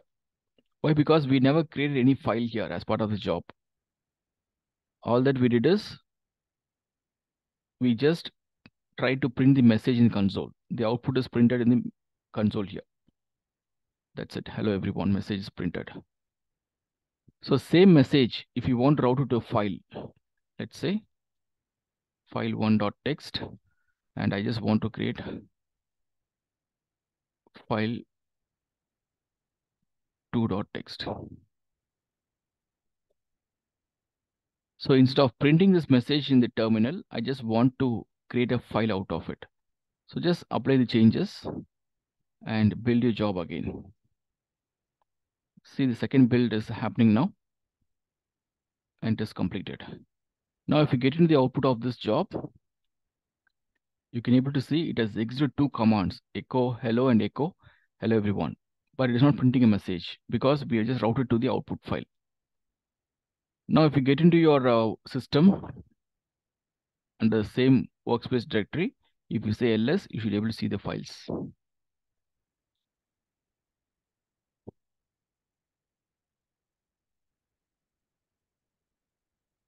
Right. So this is the way we create the files using Jenkins. It's something like you can assume, okay, like consider I have a build job. In our last session, while we're talking about the builds, right? So these activities, whatever we were talking about, as part of your Jenkins, what we do means we can able to perform build, and build activity will create some artifacts. So this is how it is. Assume that this is a command we have written to build an application. And once application is built, it is going to generate some artifacts that will be stored in the workspace. Easy. So I'll show you, okay, I'll show you how to create an actual application. I'll give a demo with a sample Java application. I have one web application directory, source code available there. So using the web application folder, we can able to build that application and create the artifacts here. Any questions till now? So after actually after we define the workspace over here, I mean, define some scripts in the execute shell, and then can we be able to manage the jobs from the terminal? no. The terminal, whatever you can see here, right? Yes. This is just a server, the installation path, which is just maintaining it here. So all your jobs will get executed, created, and managed through your dashboard here. If you want, you can able to take a backup of the job in your terminal. Like in real-time environment, we'll be doing some sort of, backup and recovery activities. I think I have added in the list, right, yesterday? Yeah. So let's say I just want to take a backup of my Jenkins server. So where all these jobs are created, I had to take a backup from there. So if you go to my Jenkins system here, this workspace is a folder that contains the outcome of the job. What are the output generated by the job? Only the outputs will be maintained in this workspace.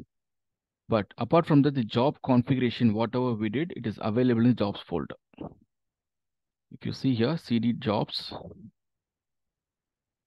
you can see there is a folder called SA, and this is having the configuration, config.xml. What are the configurations you did through this GUI? It's all updated in the form of XML file. Similarly, if you go to the builds, you can able to see we perform 2 builds as of now in this job. So if you go to the build number 1, you can able to see the build result, the logs, the changed log XML and build XML. So this is what you are seeing here actually.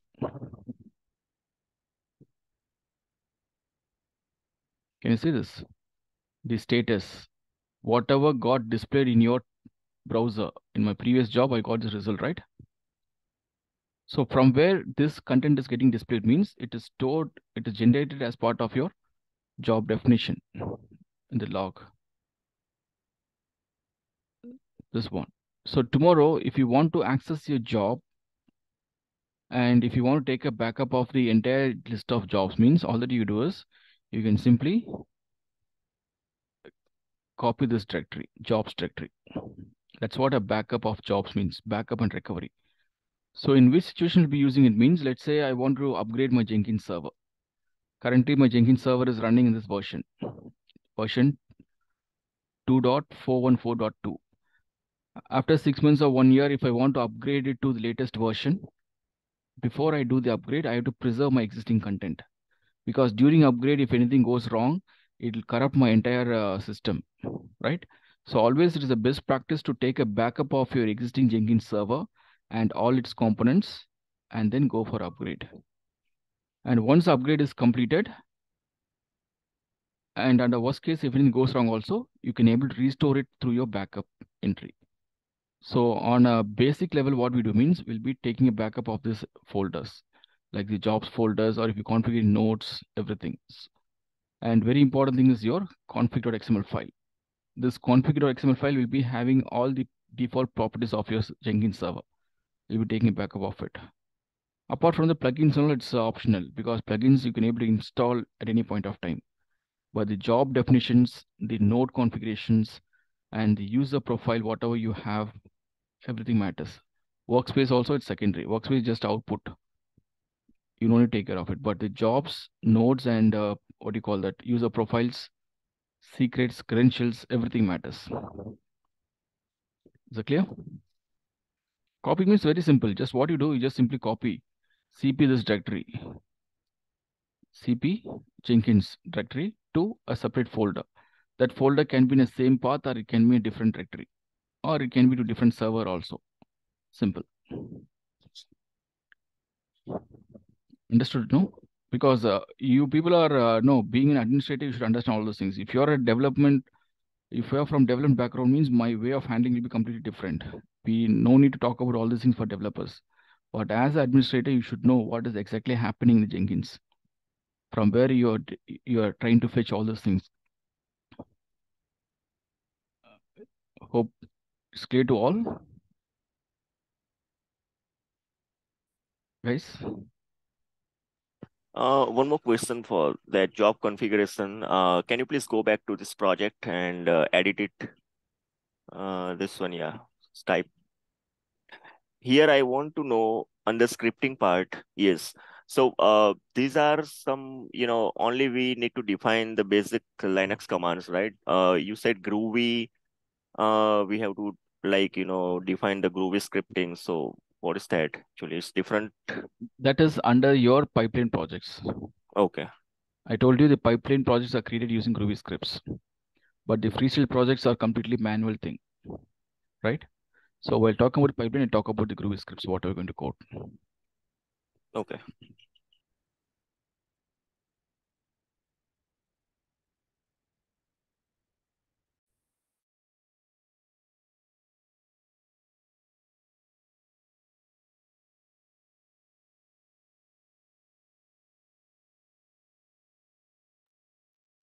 So the next thing in the list is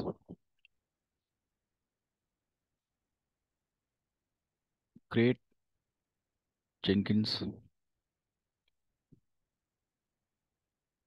jobs, build the job, and then check the console output. So checking console output is a very, very important task, okay? Because every time it won't be in a positive case. Like for example, when I execute a job, if anything goes wrong, let's say I just make some command here, and when I build this job,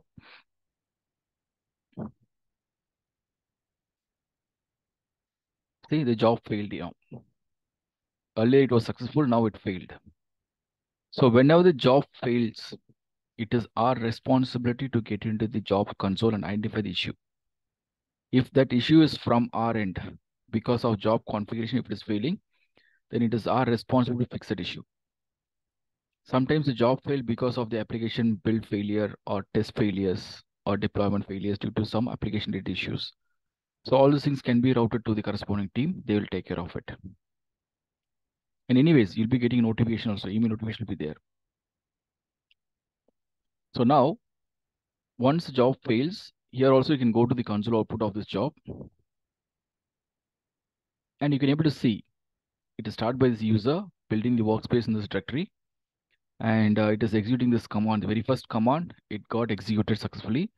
And here it is trying to execute this command. And here comes the issue. So as far as Jenkins is concerned, it will clearly show you in which line and because of which command the error occurred. So now by reading this statement, you can able to clearly understand right what went wrong. correct? So there is some command which is not found. It is an invalid command. So that is how. So only thing is you should have that patience, go through line by line and understand the scenario. Don't directly jump into the scenario. Try to get into the line and understand the reason for that issue. Then only the reason can be identified and it can be fixed immediately. Troubleshooting is one of the important responsibility. Okay, so please ensure that whenever job goes wrong, you should be able to get in. Just don't panic. Okay, people, once a job fails, you should not say like job failed.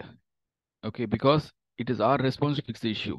So you have to get into the console output and try to understand what went wrong and try to give a fix. Is it clear? That is all about the troubleshooting.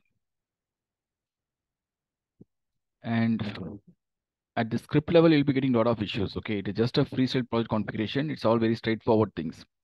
But when it comes to Groovy scripting, it includes a lot of logical errors, syntax errors, a lot of things are there. So we have to take care of it. Fine. So the next topic here is about what we discussed now, troubleshooting, right?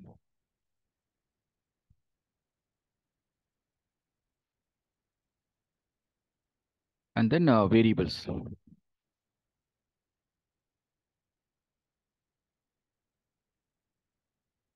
This is very important. So what is handling variables is, we have variables like system variables, or we can call it as Jenkins environment variables, or user defined variables. So there are two types of variables supported in Jenkins. One is Jenkins environment variable, user defined variables. So environment variables are the keywords, are the variables that are maintained and managed by Jenkins internally. So if you go to your jobs configuration, you should be able to see, let's say I'm on this execute shell, I'm giving some commands. So here itself, you can able to see there is a option, see the list of available environmental variables. Just open this link. It will get you the complete list of environment variables that is supported by Jenkins. Okay, what is the need for this variable? Means it's just going to identify some properties of your job. Like for example, here, when I get in the console output, it is saying that the start by this user, from where this variable or values appeared. It is depends upon the environment variable. Similarly, this URL, this is a build URL, whatever we have executed. Similarly, this number 2 is a build number. So each and every entity is captured and maintained with the help of your variables. Like we have something called branch name. And if you're talking at the job level, we have something called job display URL, run URL, and the build number, build display name, job name, and the build tag. So let's say if you want, you can check with this example, like build tag is there, right? I'll show you one of these examples. So if you want to use any of these variables in your job, this is what is syntax. Echo this one. So it means I want to print the job name and the build number of this particular job. So it'll print the current build number. And whenever you try to handle the variable in your script or in your pipeline or any of your jobs, the syntax should be something like this. Use double quotes, and within that, prefix the variable name with dollar and this one. So this is what the notation. So the variable name should be enclosed between this. Without using this double quotes, if you try simply use dollar symbol, means it will not work. Got it? You should enclose it within double quotes and prefix with the dollar symbol, and then the actual variable should be immediately enclosed with the opening and closing curly braces.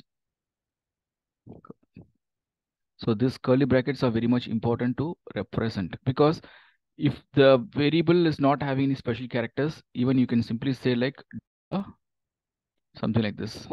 This is also fine. There's no problem. But sometimes that variable can have some special characters.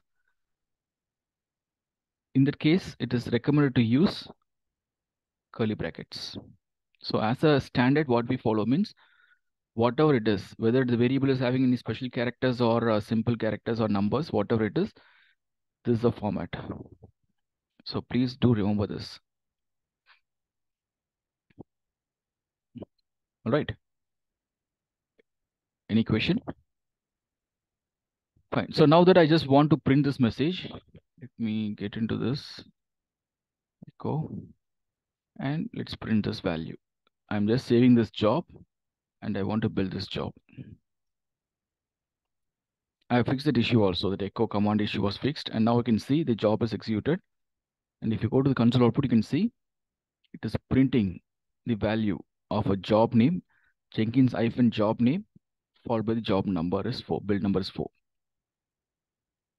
So in which situations you'll be using these kind of environmental variable means, let's say, for example, consider I have a development team and the development team wants to build their application through Jenkins.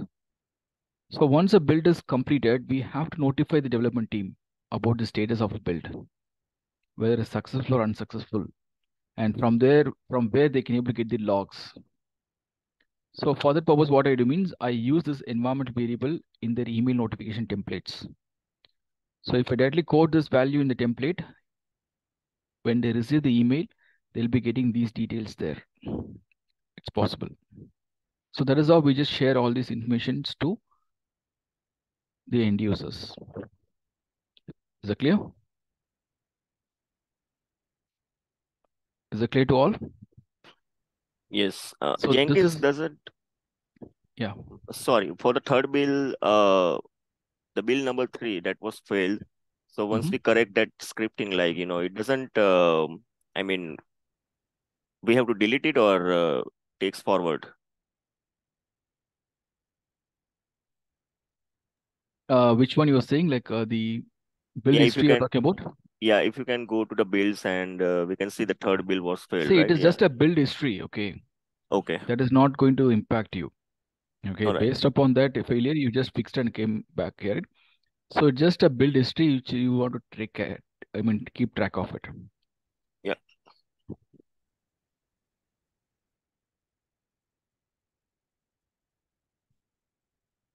Right. So that is about handling the environmental variables. So if you want to know the list of environmental variables from your job definition, you can able to get the list like this. So you can use any variables like this, no problem. And all these things are case sensitive. Clear? So it's a case sensitive variables. Now, the next thing is about the user defined variables. Because if I want to parameterize my job, whenever I try to perform build, I can create one job template, and that job template can be used for most of my applications. So how to create or how to parameterize job means by using some user defined variables. So let's say, for example, this is my job definition, and I want to create some variables, user variables. For that, what I can do means I can get in the job configuration here, and here you can see in the generals tab, you can see there is an option called this job is parameterized or this project is parameterized. Can you see this?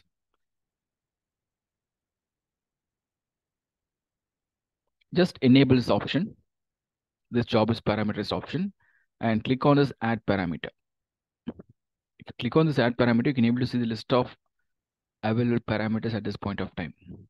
Like we have string parameters, run parameters, multi-line string parameters, or password parameters, right? So whatever the parameters you take, it will be having 3 options or 3 tags. Let's say, for example, if I want, I can use a string parameter here. So whenever you try to create any parameter, it will be having a name tag, default value, and description. So name means the actual variable name. Let's say I can name it as environment, envi. Enva is just a variable name I'm just giving here. And what is the default value for the variable? I can simply select QA. And I can give some description.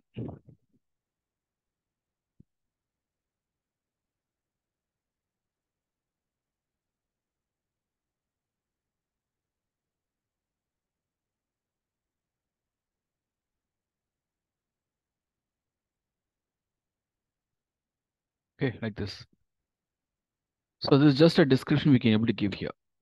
So let's say, for example, consider this is my deployment job. Okay, deployment job. And I have a lot of deployment environments, like it can be the QA environment, UAT, pre-prod or prod environments. So in which environment I want to deploy, that will be controlled with the help of my parameters. So if I say QA parameter means through my job, through my logic, I can able to route my deployment to QA server, right? So like this, using some parameters, we can able to control the flow of execution of your jobs. So for that, just get new job configuration and add a parameter like this. Click on add parameter and select the type of parameter you want to use and give a valid name, default value, and then description. And now click on apply. This is just a variable declaration. Once a variable is declared, how are you going to use it? For that, you need to get into your build step. And in build step, you can able to use the same thing. Like if I want, I can refer the same example for your reference. So this is my user defined variable.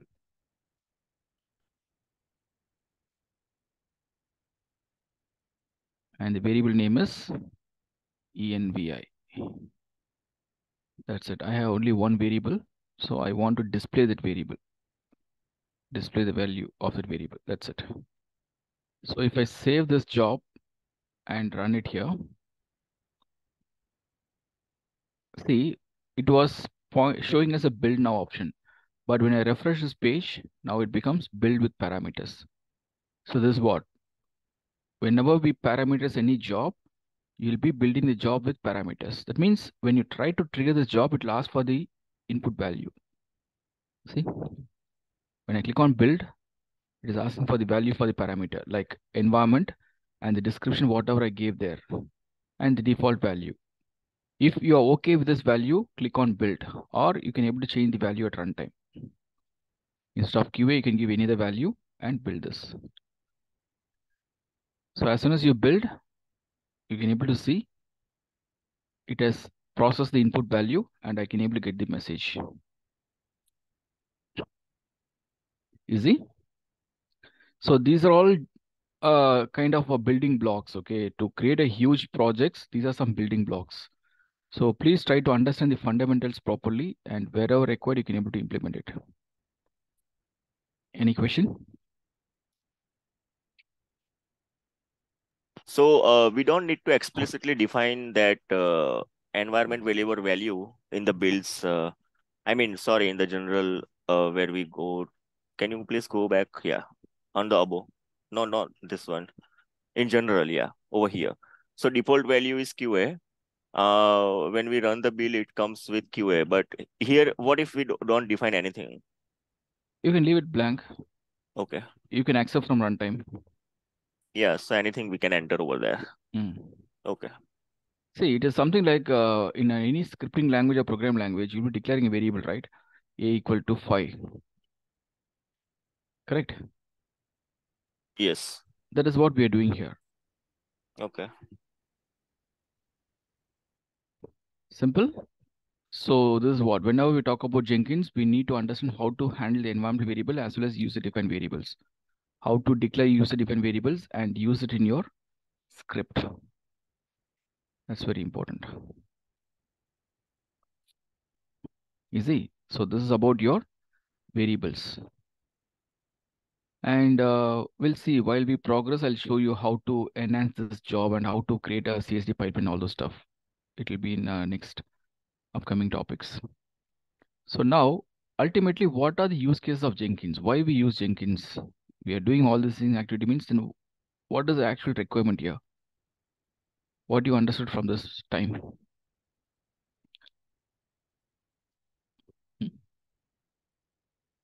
If someone asks you what is the need for Jenkins means, what will be your response?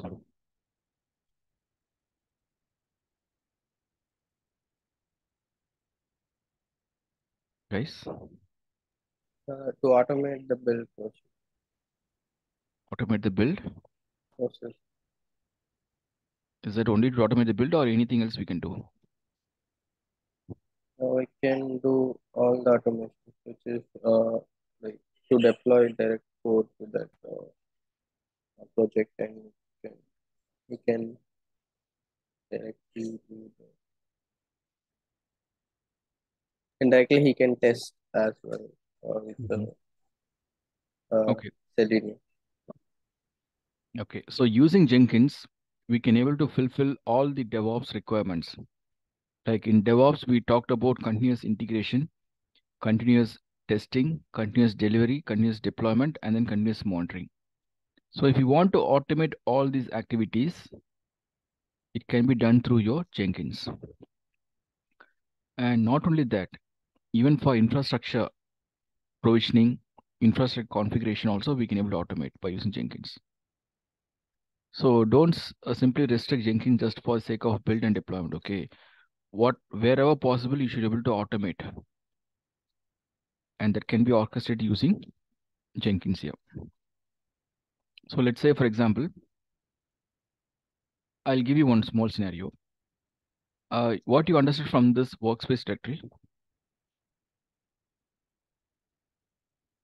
What is the purpose of workspace? Why it is created? When it is created? After executing the build. When we define the scripts over there and save it, then run the build, the workspace would be created over here. So ultimately, this workspace is the outcome of your job, right? And this workspace is going to maintain the output files, whatever the job is getting generated. And also the source code repository. Tomorrow, you can pull some files or components from the source code repository. The entire source code repository is the input to your job, and the artifacts will be the output of the job. So all these things will be stored in the workspace, basically. And if you want to access a workspace from your console also, it's possible. Like this is my job, right?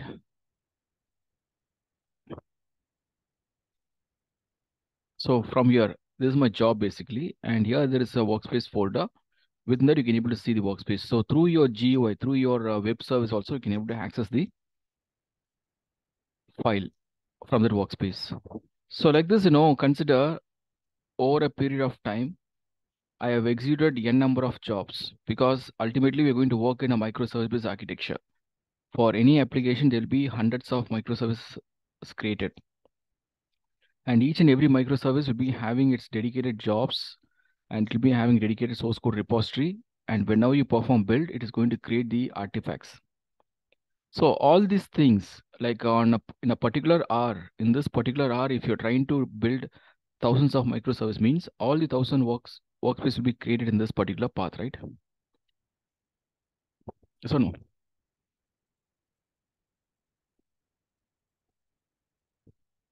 So this workspace folder will be dumped with n number of directories with all the files and components. And at one point of time, it will consume all the memory, all the volumes. So your system might get into some issue because of this memory. Am I right? I can even understand scenario here. So over the period of time, the creation of workspaces and its directories, it will definitely consume a lot of resources, and your system might go out of memory, and that might lead to job failures. So what we need to do means, as a Jenkins administrator, it is our responsibility to periodically clean up this workspace directory. Correct. Based upon the reference or discussions with the application team, you can able to decide. Like I can keep only the last 3 workspaces for any application, or I can clean up all the workspaces or folders that are outdated, which is older than 2 days. It will delete automatically. So this is the way we can able to effectively manage the storage of your Jenkins servers. So on every 2 days, once in 2 days, if I want to delete all the folders, means I can't do it manually. I can't get into this Jenkins server and get into the path and identify all the files that is older than 2 days. I can't do it manually. So what I do means I can create a script for this. And that script can be executed in your Jenkins job. I'll be creating a dedicated job and I'll be, executing a script through the job, and that gets scheduled to run for every 2 days.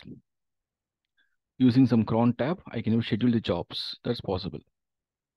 So like this, there are a lot of use cases available for memory management, for resource management, and also to deploy the applications and automated testing. A lot of things are there. And especially while you're trying to handle your infrastructure. Got it. Let's say, for example, consider in my infrastructure, there are nearly 100 servers are being used in non-prod environment. Hope you are aware of the environments, right? We discussed about that. Environment can be your non-prod, or it can be your production environment, right? So in non-prod environment, we can have some dev servers, QA servers, or UAT servers. And then in production environment, we'll be having prod servers. So what is the availability of this non-prod and prod servers? What is the availability of these prod and non-prod servers?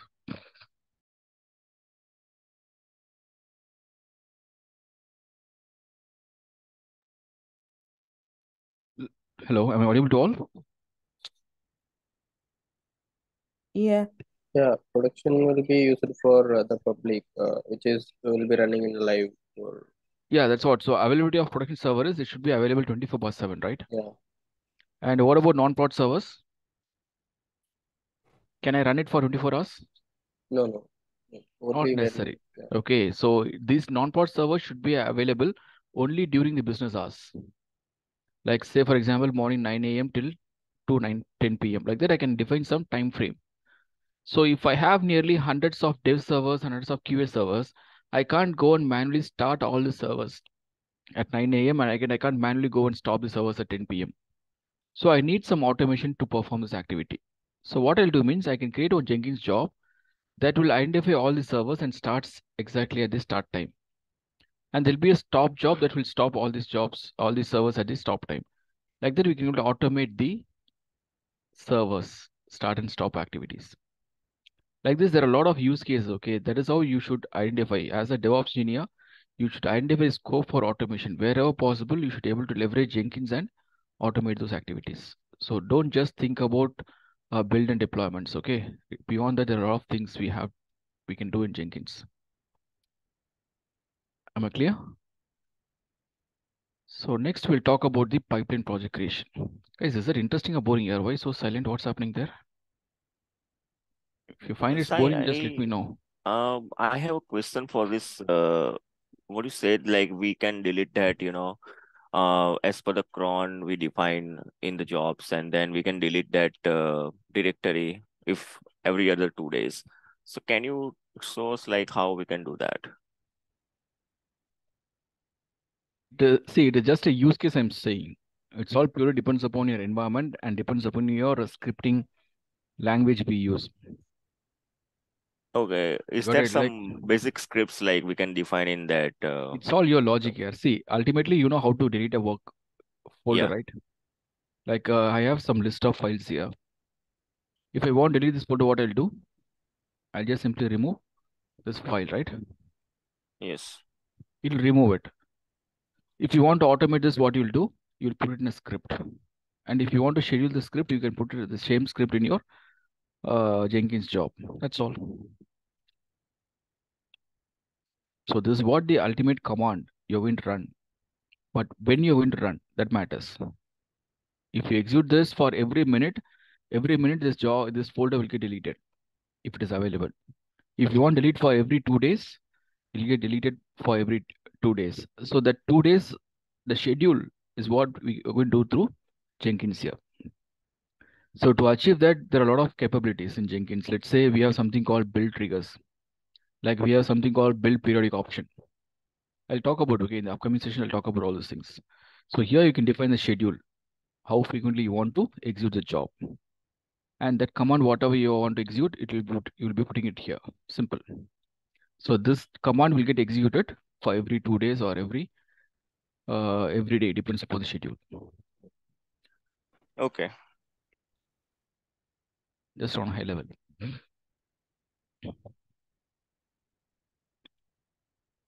Fine. So next we are going to talk about the pipeline projects. So as far as application onboarding is concerned, whenever we try to deploy any job or whenever we talk about the CSD pipeline for automated build and deployments, we'll be using our pipeline projects.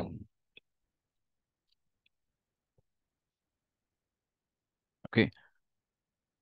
So what are things you did using your Jenkins freestyle project? You can able to do the same with your pipeline project also, but it will be done through some scripts. So as for the best practice, what we do means we just go with the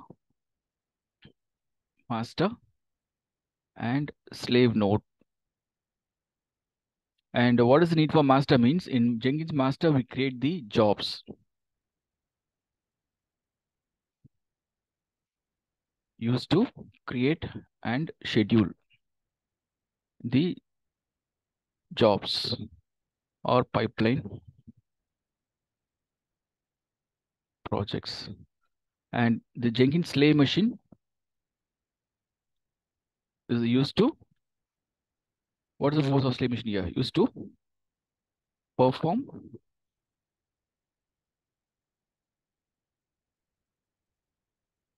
actual build.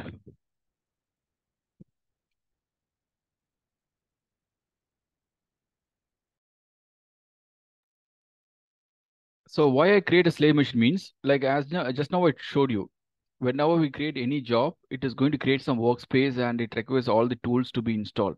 So when you try to run thousands of services, all these services workspace will be created in Jenkins master, which will impact the performance of Jenkins master. So to overcome that, what we do means we just try to create a slave machine, and within the slave machine, we are going to create all the workspaces and the artifacts as part of build. Okay, so I'm going to demonstrate this particular process. If you recollect the last day session, I think we have something called continuous deployment, right? DevOps approach I was talking about.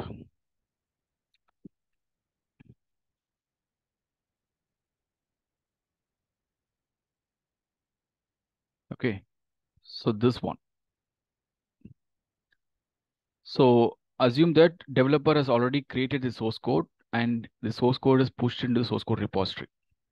Now we are going to bring that source code using Jenkins. We are going to perform the automated build, automate unit testing, and then do the code promotion. So all these activities we are going to do using your pipeline script, using your Groovy scripts. And as per the best practice, these activities should be carried out in your Jenkins slave and master and slave nodes.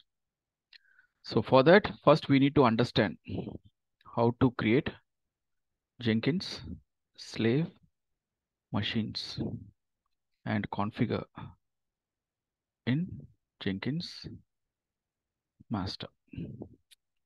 It's a very, very important topic in Jenkins, and it is a core topic in Jenkins. Okay, please pay attention, all of you, because this will be a day-to-day activity tomorrow once you get into your projects. So assume that I'm going to create one Jenkins master slave architecture here. So you understood the purpose of Jenkins master slave architecture, right? Any doubt here?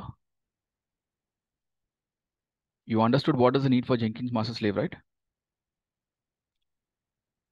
Guys? Yes. Yes. So ultimately, this is just a VM which we have launched. And before you actually start your work, first you should understand the objective of this. Why you need this, what you're going to do with that. Like for example, if I say this is a Jenkins master means, what are things I did there?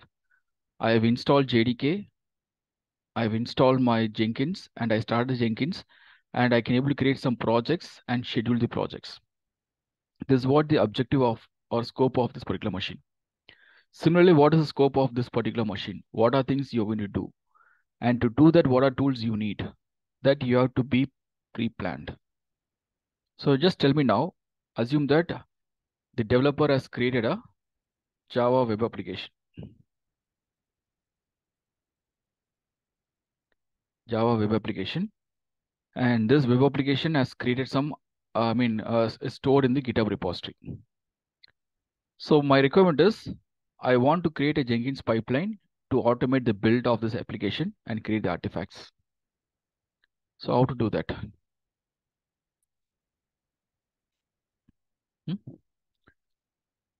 How to do that?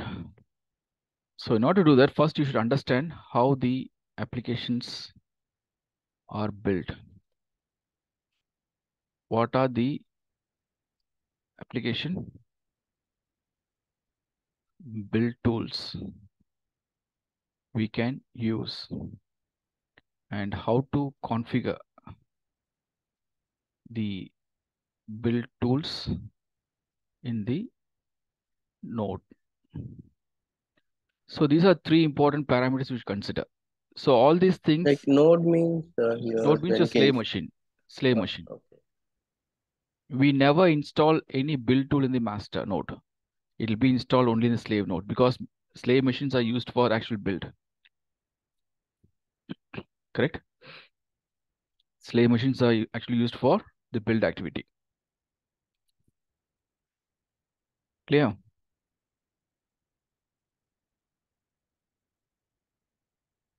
So now, in order to build your Java web application, we have a lot of build tools available. Like we have Gradle, Ant, Maven, a lot of tools are available. So it's all purely depends upon the application team. So whenever the application team wants to onboard their application for DevOps, if they want to automate their build and deployment activities to DevOps, they will be providing you the source code repository where they have the source code. First point. Second thing is, they'll be sharing the tool's name, which tool they are using to build their application. And from DevOps perspective, what we should do means we have to install the required tools in the slave machine. Like for example, if they say like they use Java Maven tool to build, means you should know how the Maven tool works. First of all, what are the parameters? Meters are used to build your application, and what are the dependencies? Dependencies we have to take care of while working on this application build activity. So all these things, DevOps, as a DevOps engineer, you should have some basic knowledge. We are not going to actually work on it, but at least you should know all these things just for the sake of configuration, because it is our responsibility to configure those build tools in slave machines. So during the configuration, you have to take care of the required build parameters and all the dependencies. Clear? So let me show you what are the things required here. So in this case, I'm going to install Maven build tool. Got it? And if you want to install Maven build tool, you should also take care of the prerequisites of the tool. What are the prerequisites? Like for example, while installing Jenkins, what was the prerequisites there? We installed JDK, right? Similarly, to install Maven also, there are some prerequisites you have to take care. And once it is done, the dependencies for build, this also should be taken care. So now let's have a quick overview of the build tool, Maven build tool. So any Java application, right, in today's market, today's scenario, they'll be using some application framework, like it can be the Spring Boot application framework that can be developed using Maven. So Maven is a build tool that is used to automate the build and create artifacts. So the Maven, it uses two important entities. One is your pom.xml and another thing is Maven goals. So these are two important entities that is used to perform any sort of build. So what is need for this pom.xml file means this is used to define all the dependencies and plugins used for Maven application build. Okay. And also unit testing.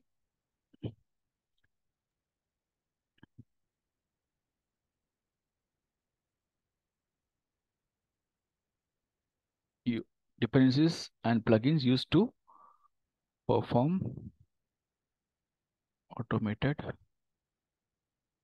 Maven build and deployments, build and unit testing. These are two things you should consider. And the Maven goal that is going to use to control the build or testing activities.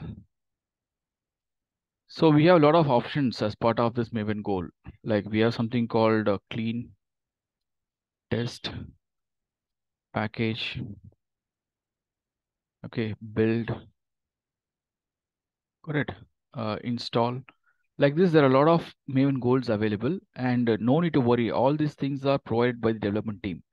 Whatever they are providing, even the pom.xml file, which is going to define all the dependencies, we are not going to create it. Developers will create the pom.xml file, and because only they know which project they are going to work on, what are the dependencies of the project, only they knew about it. So they'll be defining all the required dependencies and plugins in this pom.xml file, and they'll be giving you the goal to use. And whatever they are giving, that is what we need to strictly use it. We should not anticipate it. Clear?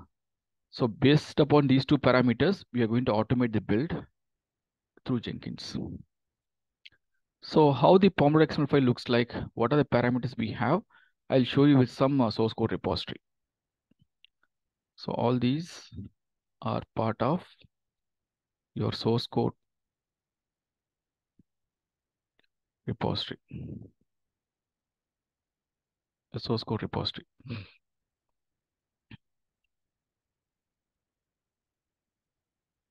Maintained by developers.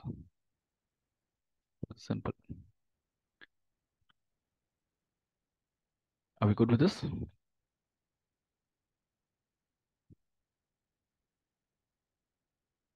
Any question? Okay, so now I'll show you how to work on this. First, let's get into our slave machine, and I'll show you what are things to be installed there.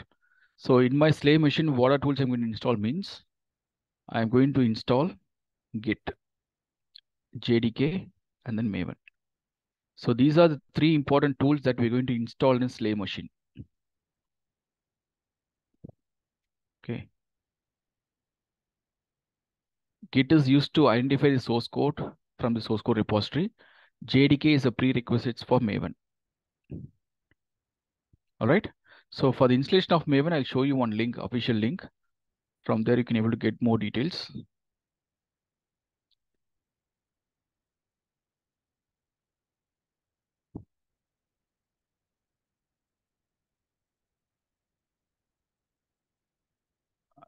Hope all are attentive, right? A lot of silence, not sure what's happening. Yes, yes. Right. So this is the official link which can use for installing Maven. I just keep it in the document itself directly.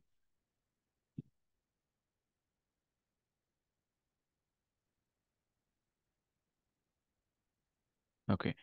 So if you get to the link here, you can able to install Maven in any of the target environment. It can be your Windows, Mac, or even your Linux machine. So you can able to see some executables like in the form of a zip file or a compressed file. You can download this compressed file and then extract in your local machine or in a slave machine and start using it. That's all. If you're using Ubuntu means using that apt package manager itself, you can able to install it. So for that, let me get into your machine first. This is the EC2 instance, right? I think I stopped it.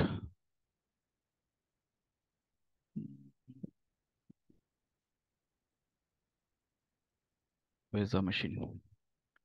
SA October DR slave.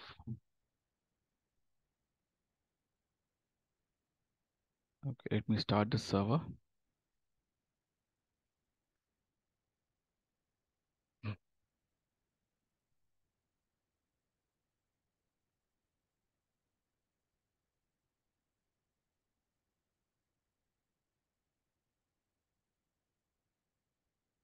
And there is one announcement, as I mentioned, from next week onwards, we can connect at 10 a.m.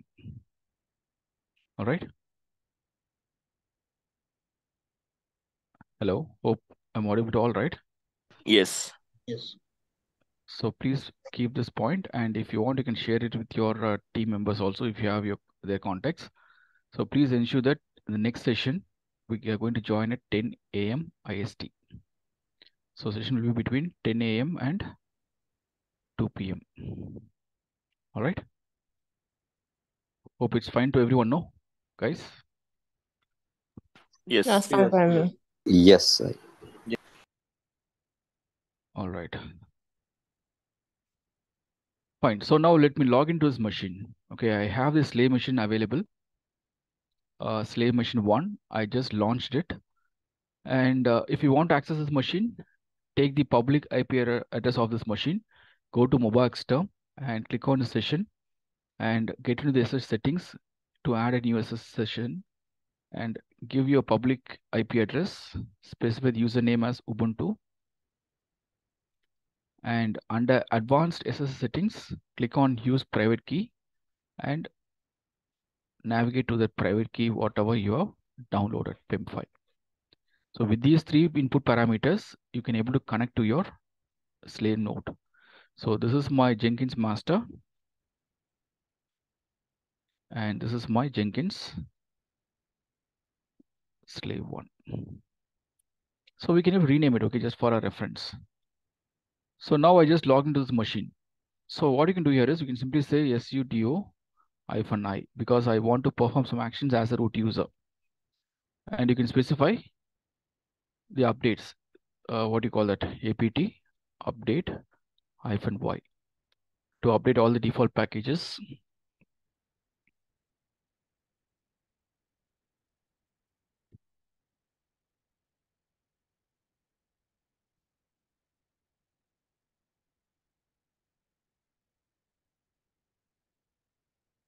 Yeah, so the package is updated now. So once the package is updated, I told you we have to install Git, JDK, and Maven. So let me check if Git is already installed or not, because the latest version of your Linux machines comes with Git version, Git installed, because we are just updating a package, right? By default, it'll be having Git installed. So if you want to verify, just simply say Git version.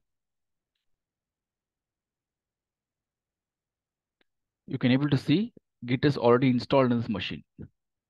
If Git is not installed, what you can do means you can simply say apt install git -y. This is a command. So you can see Git is already having the newest latest version. So nothing to upgrade. So this is a command to install Git. And once the Git is installed, what's the next thing? I said is JDK. For the installation of JDK, you can follow the same process, whatever we did here. This one. So if you want, I can put it here itself. This is for your Jenkins slave node configuration. So for this, first you have to get into the root user level and you can able to update the package, that is sudo apt update. And then if you want to install Git, you can able to say apt install git -y and check for the version. Once Git is installed, then you can able to go and install JDK. For the installation of JDK, you can able to use the same process, like whatever you did it, and you can use same JDK 11 itself directly. There's no issues. And then we have to install Maven. To install Git.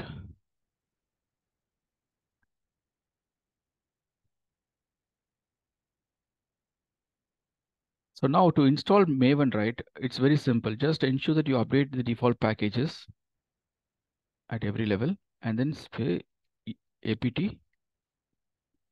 install Maven.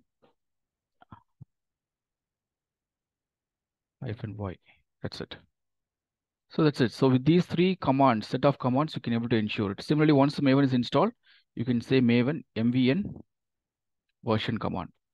So for Maven, mvn is the executable. As like Java, it is Java, right? Similarly, for Maven, mvn is a executable. So using the executable, you can check the version of Maven. Easy.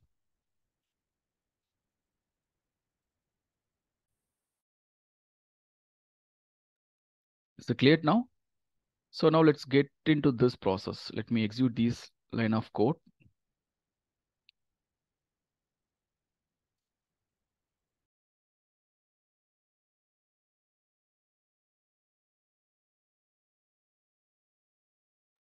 And now we can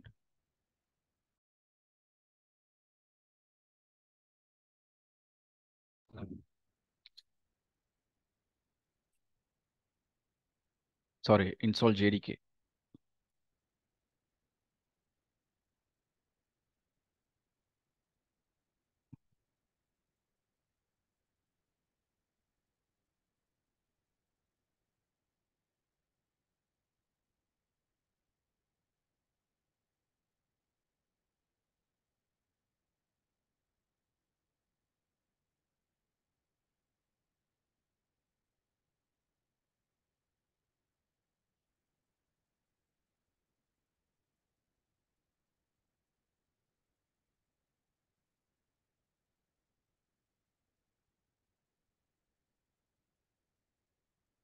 Guys, how you feel? Is that interesting or like boring? Very.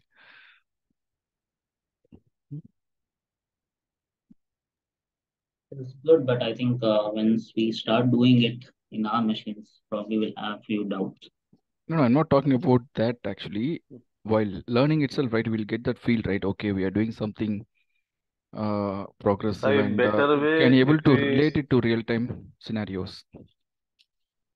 Thing is that while learning something, don't stick to what I'm giving you.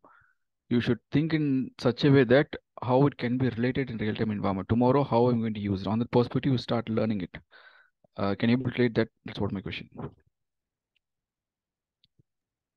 the side is looking good, but if side by side we can also doing, then it is also good for. Yeah, if it is one-to-one, I agree, but I can't accommodate everyone to practice at the same time, right? Because if it's very difficult to manage, we can't expect everyone to be on same phase, right? So what is recommended is try to understand from what I'm giving here. If you have any queries, I can explain you again. That's not an issue. And you can do it offline so that you can, as an individual, you will get to know what you understood and how you can able to implement it. If you do it now, simultaneously, it's something like copy paste you're doing, right? Yeah. That is not a good way of learning. So you should learn something and you should digest. And only when you do it by yourself as an individual, you'll get to know how much you understood and how much errors you're getting. And if you face any issue, just let me know. I can, in next session, I'll just clarify all your queries and fix all the issues. Yeah, Sai, one suggestion means, can you create one WhatsApp group for our means if maybe in weekdays if we practice, then any help needed, then we No, will. yeah, no, I'm not authorized to for that actually. No, No, but even last I'm not. time maybe Tara Jail created this group, then. Yeah, I'm not authorized. Even I'm not part of that, right? So you Okay. can check with your support team. Definitely they will do some needful. Okay. Even as a trainer, we're not supposed to share our credentials from Okay. our end. Okay. And say, currently we are doing for Java application, right? So can we like get some insight like for other types of applications like .NET or Python? Just like which tools we will require for that kind of application. Yeah, sure. I can share those inputs, but it's Yeah. all purely depends upon application team. Like even for Java also, I use Maven means this we can't decide as a DevOps engineer. During your initial assessment, we'll be checking with the application team what are the tools they use. That is what we're going to configure. Yeah. But Including tools Maven is version. like Maven is like famous tool, right? Right. For my Java web applications, Maven is one of the popular tools. Popular Similarly, if it tools. is a Python base means they'll be installing Python in the machine. Like here in my slave node, I've installed JDK and Maven, right? Right. But if it is of a Java, I mean Python application means instead of Maven and JDK, I'll be installing Python there. Right. Okay. Correct. And for .NET? And for .NET, I'll be installing the .NET Core, which can compile my C# programs or any other .NET applications. Oh.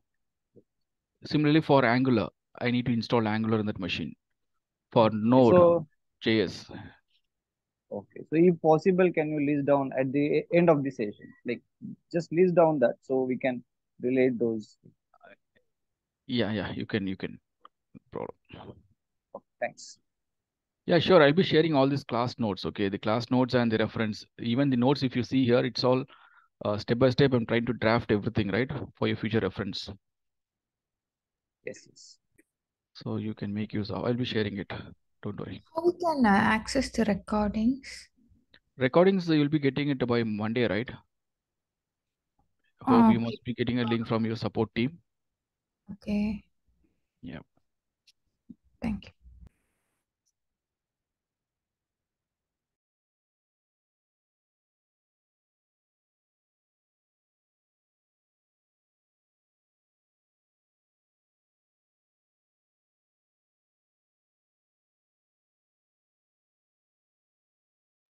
So what we did here, we just installed JDK, and then now we're going to install Maven. So you can simply use this command to install Maven.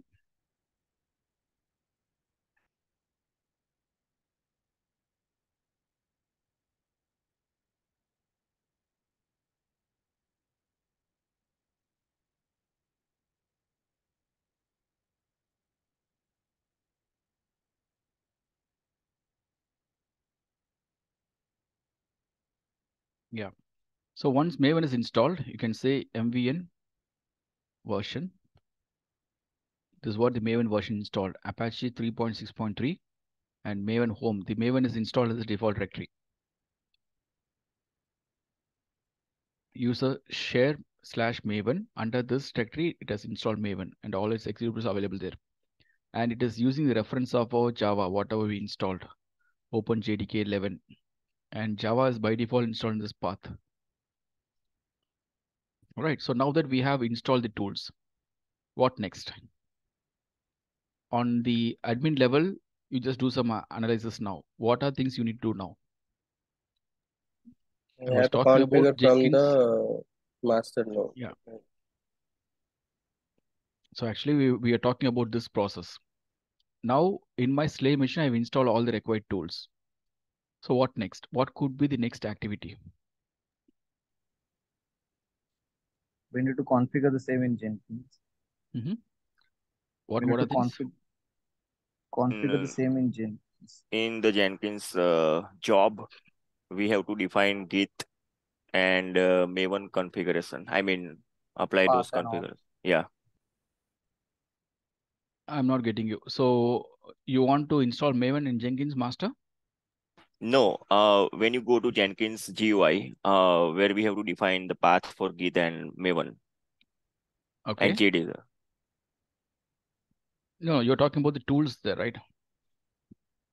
No, I'm talking about the configuration for the job that we are going to perform through masters through slave, and for automating when developer push the code in GitHub, and we Jenkins pull the code automatically and perform the build. So for that we have to define the Jenkins. Yeah, I can agree, but that's all the next level. But even before that, what are the prerequisites? Because before we actually get into that implementation level, we have to take care of the prerequisites, right? The infrastructure has to be strengthened first of all. As of now, we just installed the tools. Apart from this tool definition, what are things needed in your build server? We need to add the slave machine. Testing also have to do it. UA for UAT. We need to add the slave machine.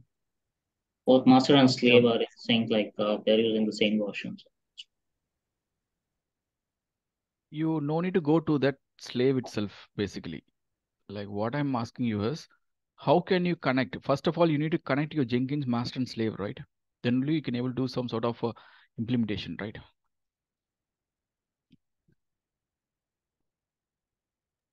First, how you can able to connect your Jenkins slave with master? That's what my question. With private IP, I mean with public IP of that master node.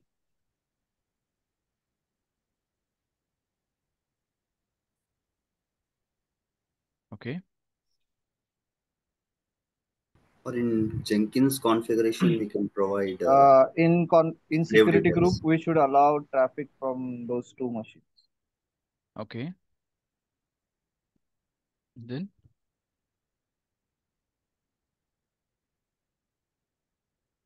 I think you are still at the implementation level.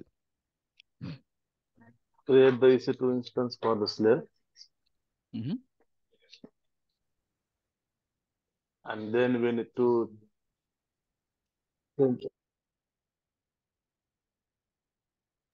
Can we define that slave public IP in Jenkins master's XML file? Then we can connect through SSH. Okay. Okay. So ultimately, whenever we talk about the remote servers, okay, let's say in the Linux fundamentals are something required for you now. Listen, please. Consider I have a server VM1 and VM2. So both the servers will be having its own IP address, right, for identity. Now, how I can able to connect to these two machines means, for that we need to have some protocols. Like if it is a Linux machine means we can use SSH protocols. That is secured shell protocol. Secured shell protocol. And what is the basic principle of protocol is SSH means? This SSH connection is based upon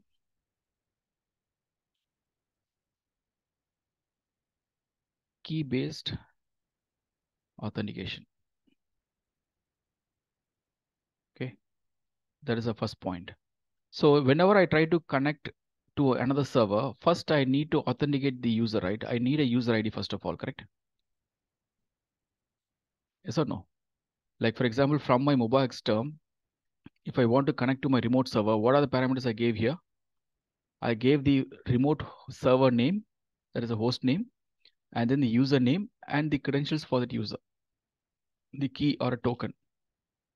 So it means these are three important parameters that is required to connect to any server.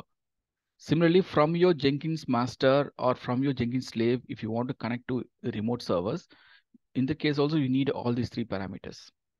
That's what I was asking actually. So tools and all is just for our implementation purpose, but to establish a connection, to establish initial handshake between the servers, we need the user ID, the host name, and then the key or authentication.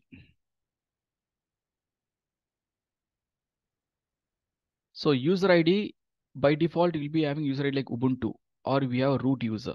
Okay, we can able to use the same, but as per the best practice, what we do means for the DevOps process alone, we'll be creating dedicated users. So using that user ID only, we can able to establish connection between the servers.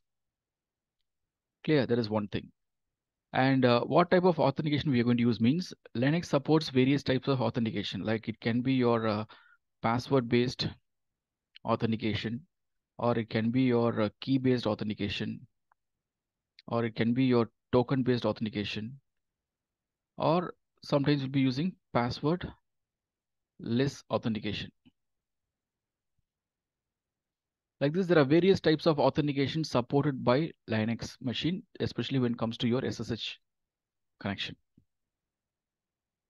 Clear? So out of this, which authentication method are you going to use and how are you going to create that authentication? That is what the ultimate question I was asking. It is not about the Jenkins node to configuration, that is secondary. But even before you prepare this machine, we need to take care of all these things. So what we are going to do here is, once the tools are installed, we are just installed the tools, right? So once the tools are installed, we are going to create a user ID for DevOps build activities.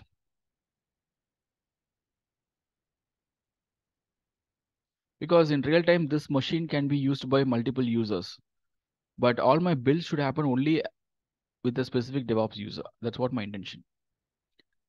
And that user should Sorry, have. Doctor.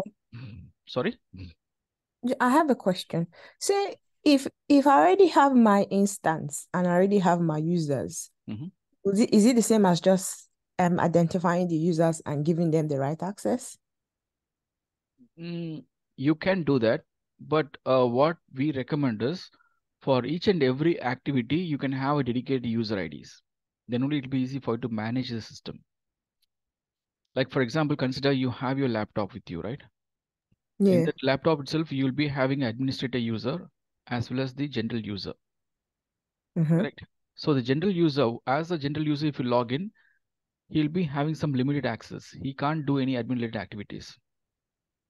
Okay. So like this, how many persons wants to access your laptop? For each and every person, you can able to create the user IDs, and only through that user ID they can access your laptop. That is how you configure, right? Okay. Yeah. Similarly, in my Jenkins machine, the slave machine, whatever we have here, this is a slave machine. And in the slave machine, I want to perform some build activity that should be done through my DevOps user. I don't want to use the user ID which is already created by the system, like Ubuntu user or root user. Yeah. It's all like a process definition. Okay, it is not mandatory to have it, but as a best practice, we can have this process. Okay. Why I'm telling you, there's one more important reason for this. Across the systems, like today you are talking about Jenkins servers, tomorrow you'll be working with Ansible servers, Kubernetes clusters, Docker build servers, or Terraform servers. So each and every server, it is nothing but a virtual machine. And in all these servers, as a DevOps engineer, you are going to interact, you're going to log in. If you have your own dedicated ID, and if the ID is common for all the servers, it'll be easy for you to manage it. Yes. For any sort of automation. You don't need to rely on others. That's the reason. So for that, first you should have a valid user with authentication. That's it. So in Linux machine, you should know how to create the user IDs. Okay. So I've created a separate documentation for that. If you can able to follow that approach. So in order to add any user in the Linux machine, you need to follow these steps. Listen, please. So in order to add any user in a Linux machine, if it is a Ubuntu machine, means you can use a command user add -m followed by this home directory and the username. This is a command you can able to use. DevOps admin is a user I'm going to create, and the DevOps admin will be created with the default home directory called DevOps admin directory. And then this is a bash mode. They can able to run any commands. And once user is created, you have to get into the user by using su-devops admin user ID. And we have a command to create the token, that is SSH keys, public and private keys. So using SSH keygen command, you can able to create a public and private keys. Once the keys are ready, you have to create an authorized key out of it, because only this authorized key acts as a token for authentication purpose. In order to do the initial handshake between the servers, we'll be using this authorized key, and that authorized key should be accessible only by the owner of the key. That means the DevOps admin is the owner, right? Only they should have access to that machine. Like that, we have to limit the access of these keys in this machine. So this is what we need to do. Once you complete this activity, then only your node configuration will be successful. So let me execute this.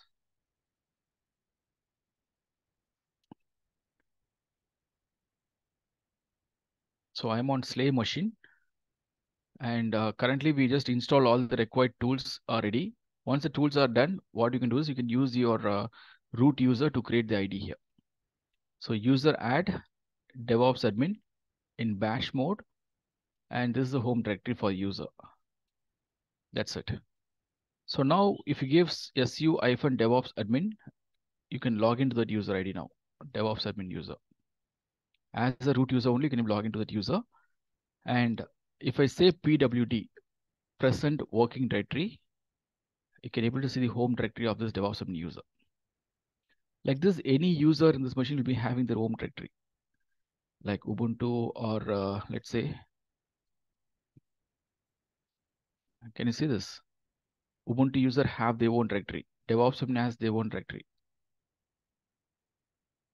Got it? So this is how we just maintain the directory for the user which we create.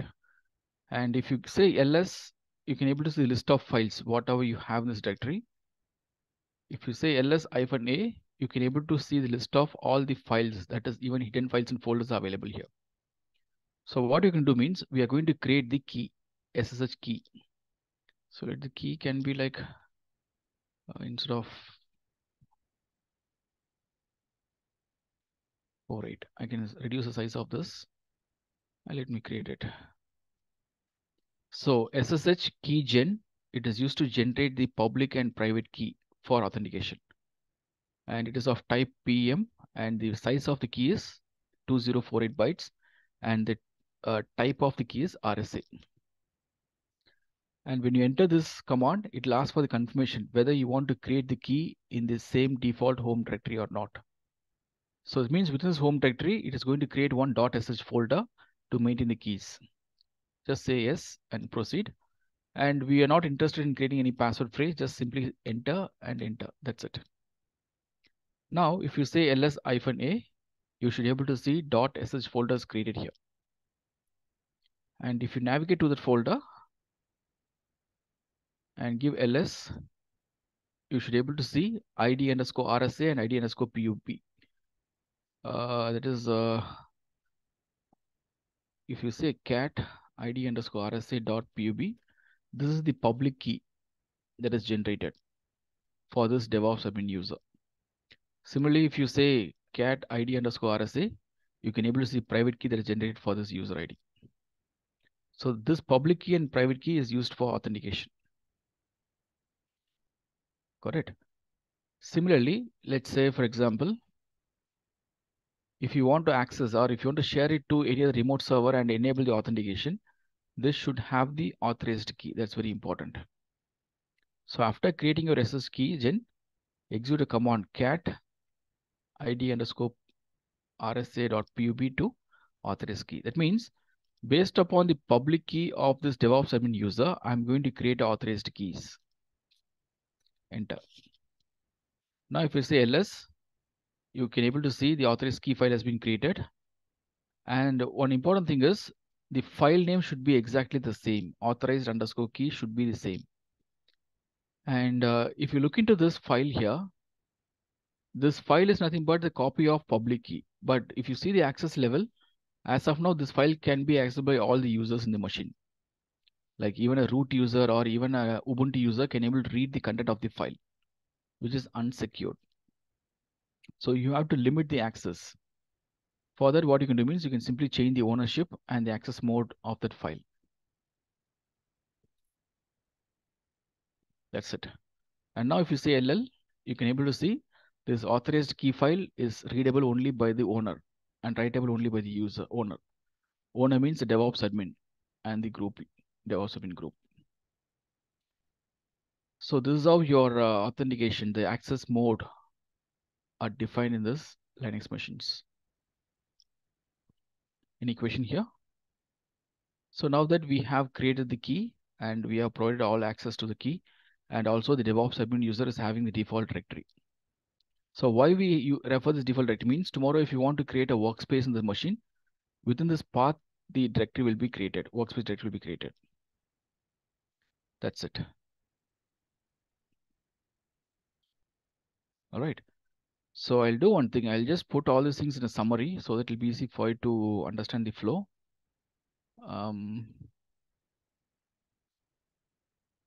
Okay. Yeah, sure. I'll just consolidate all these things, and end of the session, I'll just add everything here. So as far as your build server is concerned, first you have to install all the required tools. Once the tools are installed, you have to add the user to that machine and create the SSH key for that user and ensure that the key is accessible only by the owner of the key, that is DevOps admin. Now we can get into Jenkins master and no configuration in Jenkins console. or dashboard. All right. So I'll talk about it now. Any questions till now, guys? Are we comfortable with this? So maybe the Linux fundamentals are required. Okay, the knowledge about Linux fundamentals are required. If you're already familiar with Linux fundamentals, that's well and good. Or if you want me to provide any reference material, just let me know. I can share it with you. Just share reference also. Sorry. All right, because for any DevOps professionals, the Linux fundamentals are very important. Okay, so through which you can able to understand all these things, like how I created the user, what is the chmod command, what is this -r, all these things are Linux fundamentals. So please, I'll be sharing the document today to understand Linux fundamentals. Just have a glance. Okay.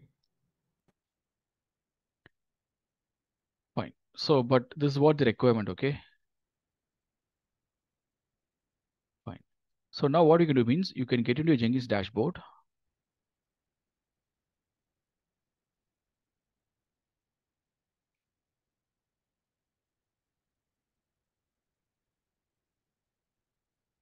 And from this Jenkins dashboard, if you get into your manage Jenkins, you can able to see there's something called nodes. Click on the nodes and you can able to see in the nodes dashboard, you can able to see there is only one built-in nodes available. That is meant for your Jenkins master. So what you're going to do means, apart from this default node, we're going to create one new node for our Java build, application build. So just get into this page and click on new node and give a valid name for a node. Let it be like Jenkins slave node 1. Or I can say like Java slave node 1. I can say refer right for Java application build. So just give a name and make it as a permanent agent and click on create. So this will take you to the configuration page where you can able to give some properties of your node. So listen carefully. What is that? What is this permanent agent? Permanent agent means we are going to create one agent that will be permanently stored in your Jenkins master. Okay, by default, that's what the configuration, whatever we give, right? It will be stored in Jenkins master and through which you can able to connect to your slave machines. So now in this configuration page, you can able to specify the description, whatever you like to give. This is just for a reference. And then the number of executors. So remember in our Jenkins master, by default, you have number of executors, right? To enable parallel development. Similarly, in your build server, how many builds you can able to run in parallel? That will be decided by this parameter. If you want, you can give 2 or 3 as per your need. And then the remote directory. What is the remote directory we're going to use here? In your slave machine, where you want to create the workspace.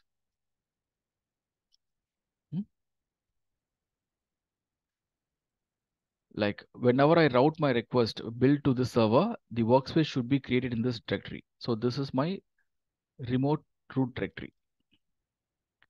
And the label that is used to uniquely identify the slave node. So just give some label and keep this safe. I'll tell you when to refer this label. Label is just an alternate name to your slave machine, which is referred in the pipeline scripts for routing the request. So once you give all these parameters, then comes your actual node configuration. So usage, let be the default one, and launch method. How are we going to launch it? I'm going to launch my agent using SSH. And when you choose this option from this drop down, you can able to see it is asking for the host name. Here you have to specify the host name, that is your slave machine's private IP address. Go to your AWS console and under the slave machines, you can see private IP address. Just copy the private IP address of the machine and you can mention it here. That's it. But this is because we are in same network, right? Yeah, that's right. But if we are not in same network, you can use the external IP address. Okay, public one, right? Yeah. So once you give this host name, you have to give the credentials. As of now, you can see there is no credentials configured at this point of time. So what you can do means you click on this add button and click on this Jenkins.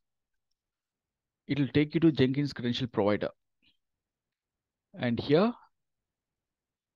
this parameter, the kind parameter, what is the default property or default type of credential you're going to create? So in our case, we already created the username with private key, right? In this machine. We already have the private key. So using this private key only, I'm going to access my machine. So the authentication method is username with SSH username with private key.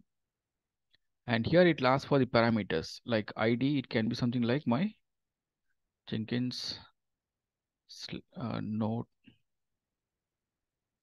credential, something like this. This is just for our reference. Okay, just for our reference. And what is the username we can give here? To which user I want to connect to the machine? DevOps admin. DevOps admin. This is what we have created in this machine. So this is a user ID. We'll be using it here. And after giving the user ID, if you want to make this user ID as a secret, you can enable this option so that this user ID also will not be visible for anyone to access.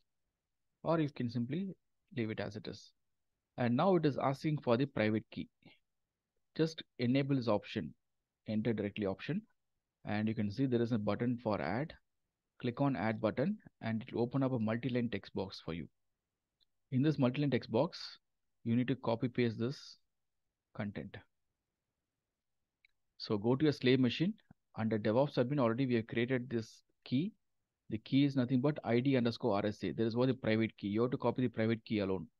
Copy the private key and exactly select the number of characters starting from the very first byte till here. You should copy.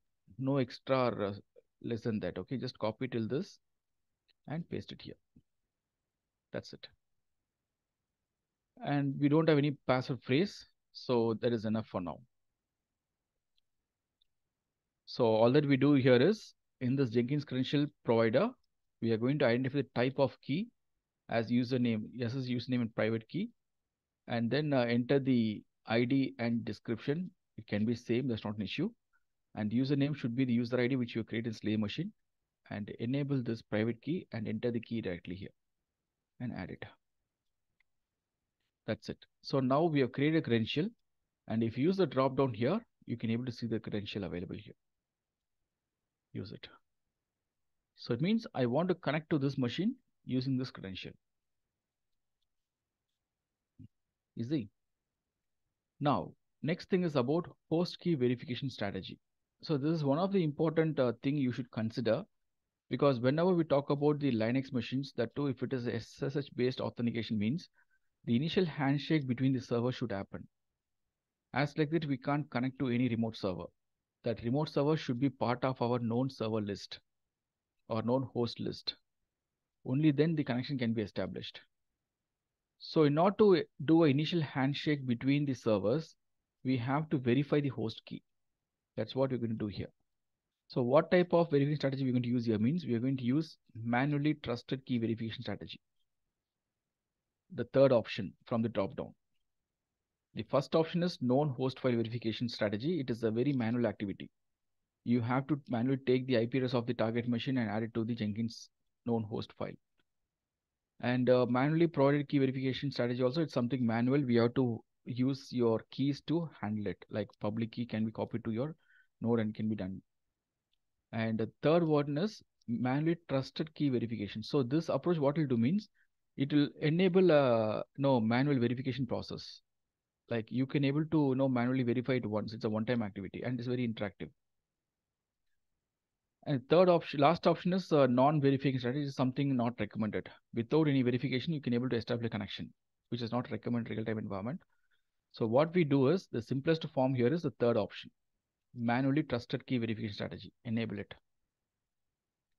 And once it is done, please ensure that you enable this option also. Then only you can able to use this trusted key verification strategy at the time of enablement.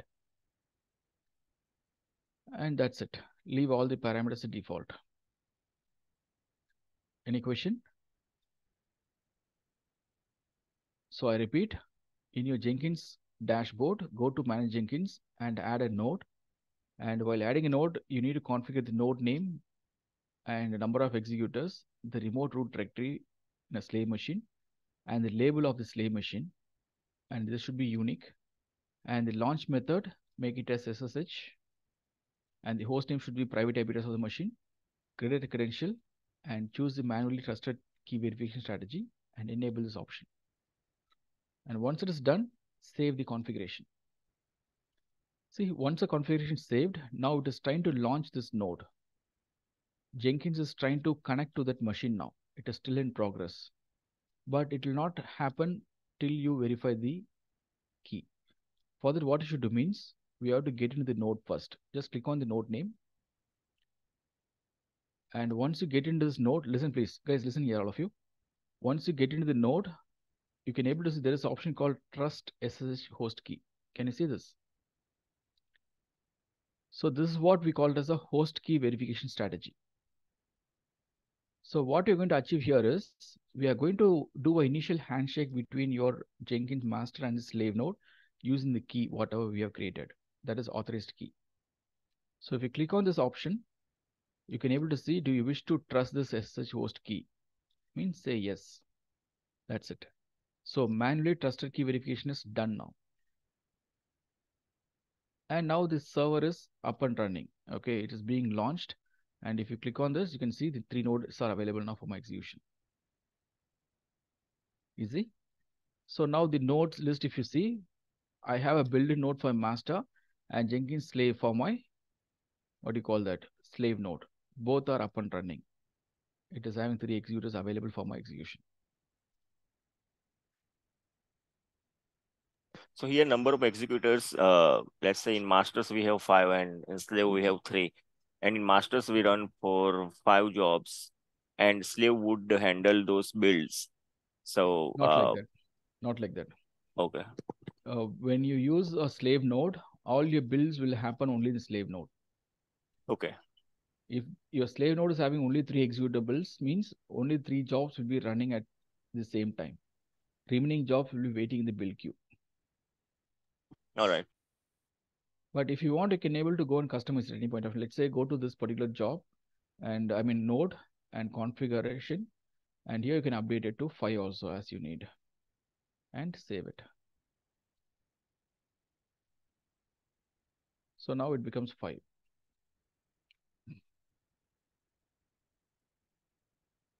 Clear?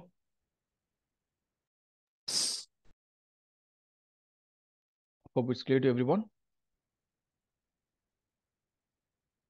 So I'll do one thing. Let me summarize all these things. Just give me a minute.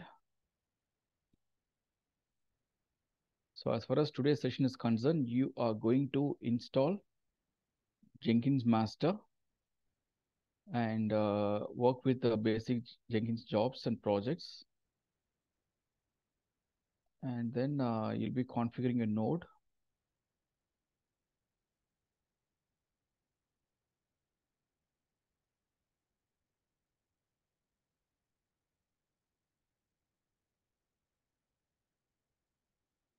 I'm just trying to consolidate things. Okay, just a minute. Install Jenkins.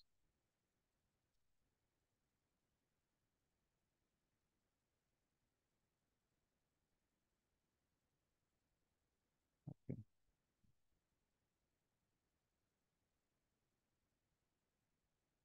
Okay.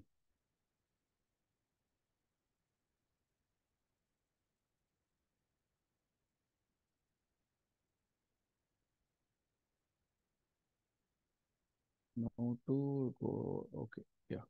So you can follow the steps now. I just kept all the things in a single page like this. So first, this is something related to Jenkins master. So you can follow the steps right away. Jenkins master node configuration. Once master is up and running, you can configure slave nodes for Java Maven application, where you'll be checking your Git and then installing JDK and then installing your Maven. And once Maven is installed, you can able to go ahead and create the users, right? That is done by this command, These are all commented lines, okay? Don't consider this, just consider the uncommented line. And then log into the user ID, create the key, and create the authorized key based upon the public key, and then ensure that you restrict the access of this authorized key. And then you can get into Jenkins master, add a node configuration, and do what are parameters I shared with you now. Easy. Can you please share these steps in the chat, because these recordings would be available on Monday? Yeah, it will be available. Don't worry. Okay.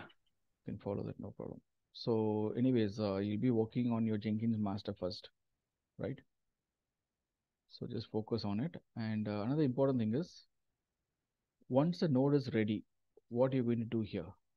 We are going to create some jobs, and the jobs should Sai, be. your voice is little low.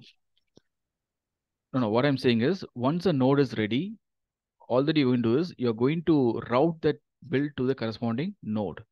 So in order to do that, let's say you already have a freestyle project, right? I'll show you a demo for both freestyle and then pipeline project. So as of now, this freestyle project is getting deployed in the build server, that is in your master node. Okay. This job is getting executed in the master node. But if you want, you can able to route it to the, what do you call that, slave node also. Similarly, whenever we talk about the jobs, like what are jobs you create, the pipeline projects, what are we going to create, that pipeline project also can be routed to the slave node. So I'll just quickly show you that once.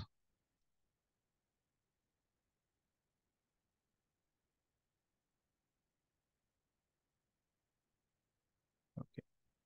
So listen, please. Create pipeline projects.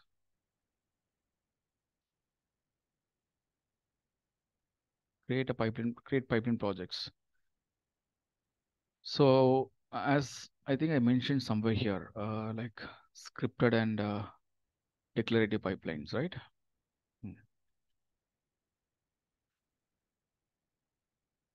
See, your installation steps are here just below. Okay, you can refer it. And now whenever we talk about the pipeline projects, it can be done through scripts. That is a Groovy script. And there are two types of script pipelines here. One we call it as scripted pipeline, another thing is declarative pipeline. Scripted pipelines were introduced in the very earlier stages of your Jenkins. During the initial versions of Jenkins, we were using scripted pipelines. And the scripted pipelines are considered as a core scripting. It follows a core Groovy scripts. People who have a strong knowledge in Groovy script, only they can able to work on those scripted pipelines.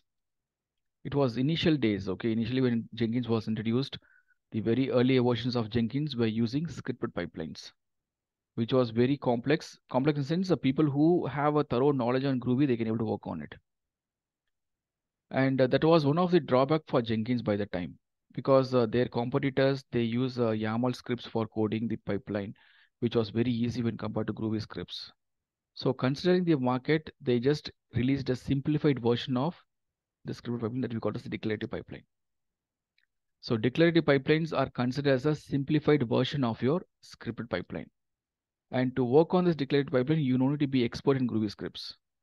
You should understand the fundamentals. You should understand your requirement first of all. And with your requirement, how you can able to add it through commands. That's all you should know. What are the commands you need? That's all you need to understand. So going forward, whenever we work on any of the pipeline projects, especially while onboarding applications to any development teams, we'll be using only the declarative pipelines, because these declarative pipelines are very easy to code and manage. Easy. So I'll show you how to create a project now. Let me get into my Jenkins master. So in this dashboard, all that we can do is we can click on this new item, and here we can specify the project name. What is the project name we were using? This is the one, right? SADR project 1. So you can't use the same name. We can simply say like pipeline project 1. Okay. SADR pipeline project 1 is the name of a project, and you can specify the type of a project is pipeline. Just click this option. It means we are going to create a template called pipeline template and then proceed further.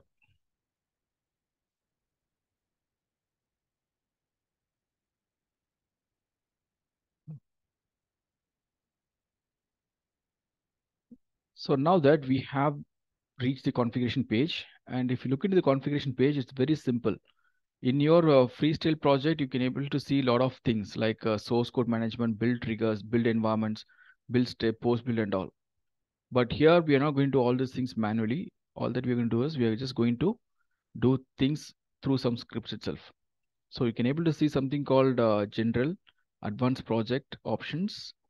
And then finally, you'll be getting into the pipeline scripts. So this is a script area where you can able to code it. Entire Groovy scripts can be coded at this multi-line text box. And if you are completely new to Jenkins, and if you want to start your code, it's very, very simple. All that you can do is you can try out some sample pipelines, which is provided by Jenkins. So I told you, right? Jenkins is a very intuitive tool. So as a fresher, or if you are new to Jenkins, if you want to practice from the scratch, you can get into this sample pipelines. Here there is a pipeline for Hello World.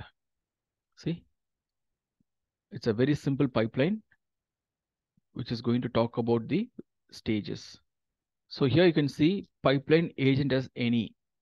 Pipeline is a keyword that is used to identify it as a declarative pipeline. So all your declarative pipeline will start with the keyword called pipeline, and where you want to run this pipeline, whether you want to run it in your Jenkins master or whether you want to run it in a slave node. That will be decided by this agent parameter.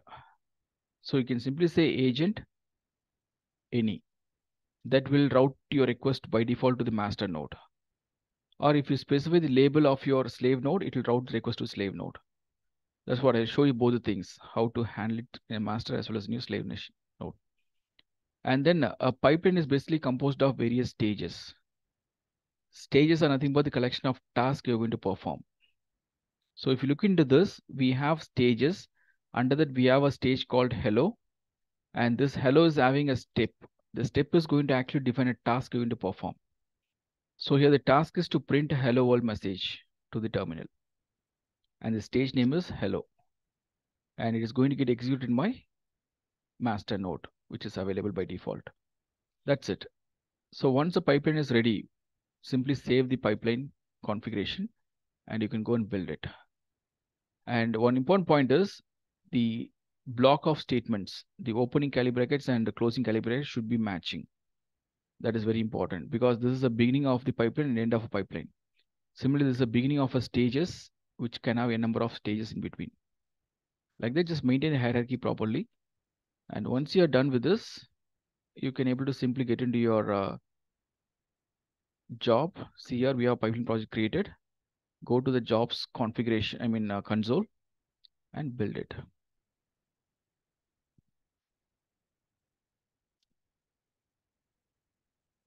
So when you build this job, you can see a job has been executed with the very first stage called hello. And if you want to get to the console output, just click on this console output. You can see the job was started by this user and is running in Jenkins master. It has created a workspace in the var lib directory. And it has executed the very first stage called hello. And it is printing a message hello world. And the job is finished successfully. All right. So this is the way we configure our jobs. Pipeline jobs. So and what if we come again? Sorry. What if we define that agent as for the slave We'll talk node? about it. We'll talk about how to route it to slave node. Okay. So now the point is, whenever we talk about the pipeline jobs, okay, pipeline projects are composed of various stages. Stages are composed of various tasks. So let's say I want to perform the build. My requirement is I want to perform the build and create artifacts. So for this, if I create a job means, first I should identify the source code. Only if I have a source code, I can able to perform build. And once a build is successful, then only I can able to perform the artifact creation. So I can create a pipeline job with 3 stages now. One is I can able to check out the code. Check out the source code. And once the code is checked out, you can perform a build. And once the build is complete, you can create the artifacts. Like this, we can have 3 different tasks in our job. So how to create it means, it's very simple. Just go to a job definition. And here I have a stage started here. And this is the very first stage which I have. Just copy this and have it here. See? Like this. So what I can do here, the very first stage name I can say like SCM checkout stage, I can mention. And similarly, the second stage, it can be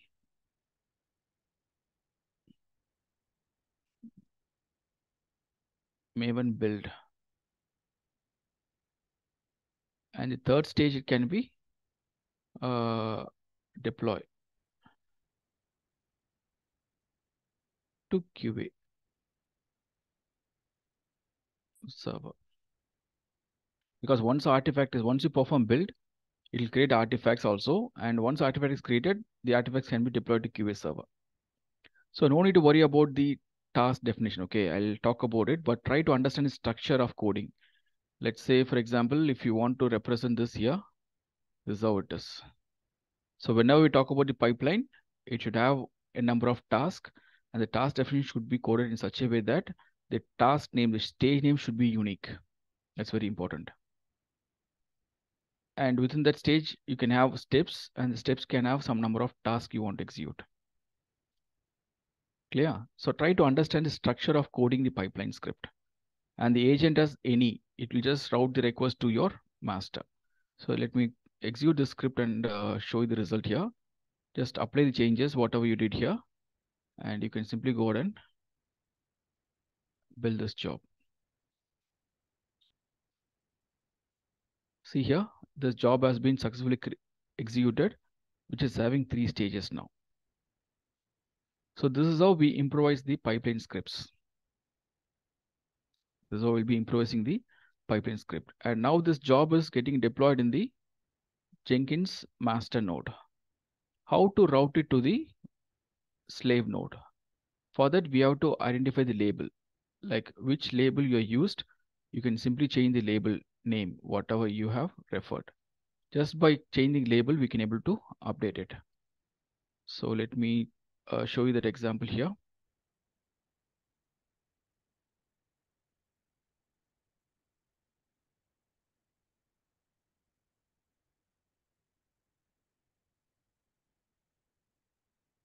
So instead of agent label, I think I gave a slave node 1, right? Slave 1, yeah. So if you look into this, earlier it was agent as any. I just modified as agent label slave 1. Label slave 1. Slave 1 is nothing but the tag whatever I added to the label. So if you see my Jenkins node, so this is a label I have assigned to this slave node 1, correct? So I'll be using this label in my agent param tag. So agent label as slave 1. So now run this script. Where is it? With agent label as slave 1, if you run it, you should see the third build should start and it gets routed to the slave node 1. So it means in my slave node 1 under DevOps admin home directory, it should have created on workspace and it should have created the folder there. Easy? Are you getting my point, all of you? Yes. So this is how we create the node, slave nodes and route our builds to the corresponding slave nodes. Now, what are the artifacts it is going to create? Everything is going to get created in the slave node only. Master node will not have any clue about it. Easy? Is it clear to all?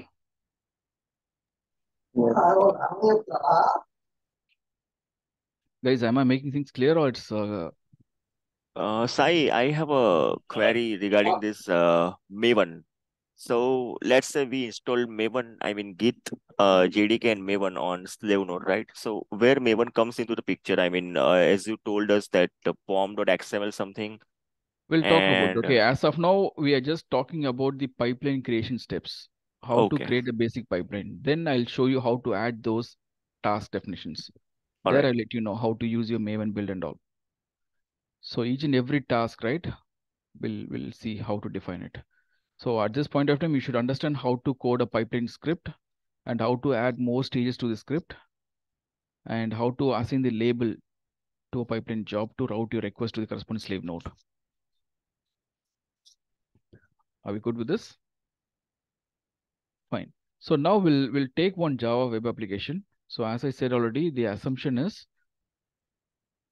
the Jenkins job, it is going to perform the automated build, which will compile the source code and create the artifacts. And then it is going to perform the automated unit testing also.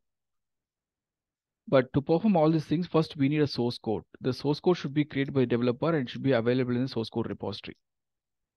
So I'll be sharing you one source code repository now. Let me ping you the link.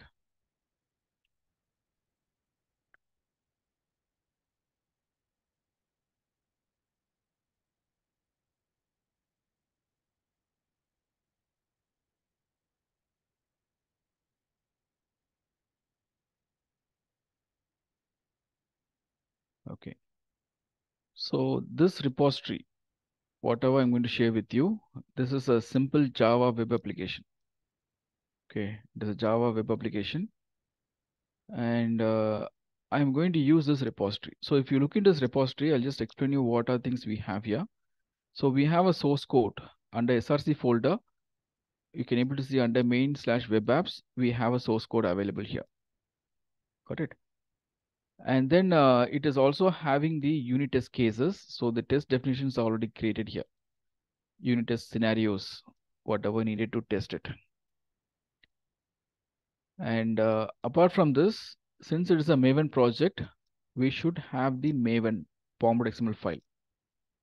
So pom.xml file that is going to talk about the dependencies and the plugins that are required to perform your build. So as far as this project is concerned, this Maven file is created, which is going to create the artifacts called Maven Hello World, and the artifact type is war file, because the artifacts can be a war file or jar file, right? It can be war file or jar file, binary type. That is also decided by this pom.xml file definition. And then to perform this activity, there are some dependencies like JavaX servlets, and to perform the automated unit testing, they need JUnit, and they have some logging also, Apache Logger, and then the plugin for Maven is your Maven compiler plugin is required. So all these things are dependencies to perform the build and create artifacts and to perform automated unit testing. But if you noticed, all these tools are not installed in our slave machine, right? We never installed JUnit, we never installed any compiler, or we never installed this particular utility and all. So that is what the power of Maven tool actually. Even if there is no tools available in target machine, you just code it in the dependency file, that is a pom.xml file. And even if the tools are not present, it will install the tools and perform all the activities. And this is completely written and managed by developers. As a DevOps engineer, even we are not supposed to touch this file. But it is completely owned and managed by the developers, because only they know what is the name of the artifacts they're going to create, what type of artifact they're going to create, and to create the artifacts, what are the dependencies they need, which version of the tool they want. Everything is their requirement. They'll be specifying it there. Easy. Only thing is, you are going to configure this URL in your source code repository. And the goals, whatever I mentioned here, like whenever we talk about the Maven, it can be actually with the help of POM.xml file and the Maven goals. So the goal also matters here. So these two parameters, based upon these two parameters, we need to verify whether the POM.xml file is available or not. That's it. So now I'll show you how to work on it.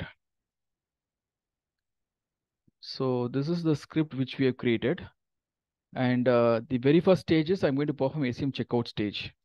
So let the description be perform SCM checkout. And to perform ACM checkout, what I need? I need a source code repository, right? Yes or no? So just go, this repository URL you need, it is provided by the developers. So this is a URL. Like remember in our Jenkins module, we perform the, what do you call that? Git clone, right? So there is a very simple command, git followed by the URL within quotes. So this command will simply download this entire repository into their slave machine, under DevOps admin path. Once a source code is downloaded, you're going to perform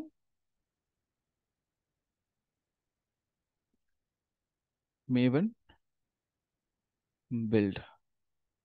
So the Maven build can be performed with some SSH commands. Like using SSH command, we can perform Maven build. So it is purely depends upon the goal, whatever they're going to give. It can be clean package or test or build. It's all depends upon their requirement. So whatever it is, you can able to simply go and code it in your script. So in my case, I'm going to use a code like this. So I'm going to use SSH followed by the command mvn, and the goal is clean and package. And this script or the project, whatever they have some unit test also. Like I showed you, right? Unit test cases are available here in test folder. So by chance, if this test fails, we can simply ignore it by using this option. Dmaven test failure ignore is true. Or if you want, you can simply say Maven clean package also.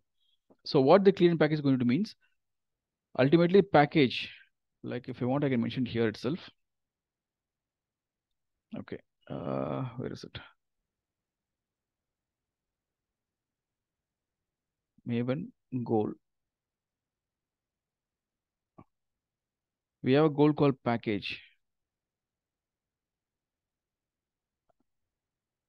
We have a goal called build and test, and then clean. Like this, we have some goals. So build means it is just to build the application. I mean, it just compiles. That's all. And test means it will build and perform automated unit testing. That's it. So clean means it is used to clean the target library or directory. Why? Because whenever we talk about the build activity, is going to create the artifacts. Artifacts means the binaries, the war file. The war file will be created separately in a target folder. So before you create a package, if you want to clean up the existing target folder, you can use clean action. And then we have something called package. This is used to perform build, unit testing, and then packaging. Create war file, or I can say like binaries in target folder. So with a single command or instruction, I can able to achieve all these things. What are things I mentioned in the above stage? I can able to perform all these things with a single command. So that's why. So now if I say Maven clean package, what it mean? Ultimately, I'm going to create a package, but before creating a package, just clean up the existing directory. I don't want to know replace or anything. I just clean it, clean and package. So now if I execute these things and deployment, I can simply say like, hello, will it be here for now? Let's focus on these two stages first. So let me go to a job and this one. So now if you noticed, we are going to perform the Maven build. And to perform Maven build, what you need a Maven tool. Where we have installed Maven tool? Guys? We have installed on slave node. Slave node. So in the slave node, where is it? What is the tool? MVN version. Sorry.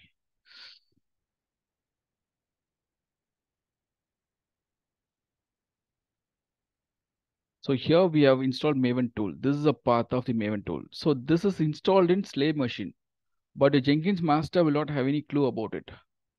So whenever Jenkins try to schedule the job, right, it needs to identify the prerequisites.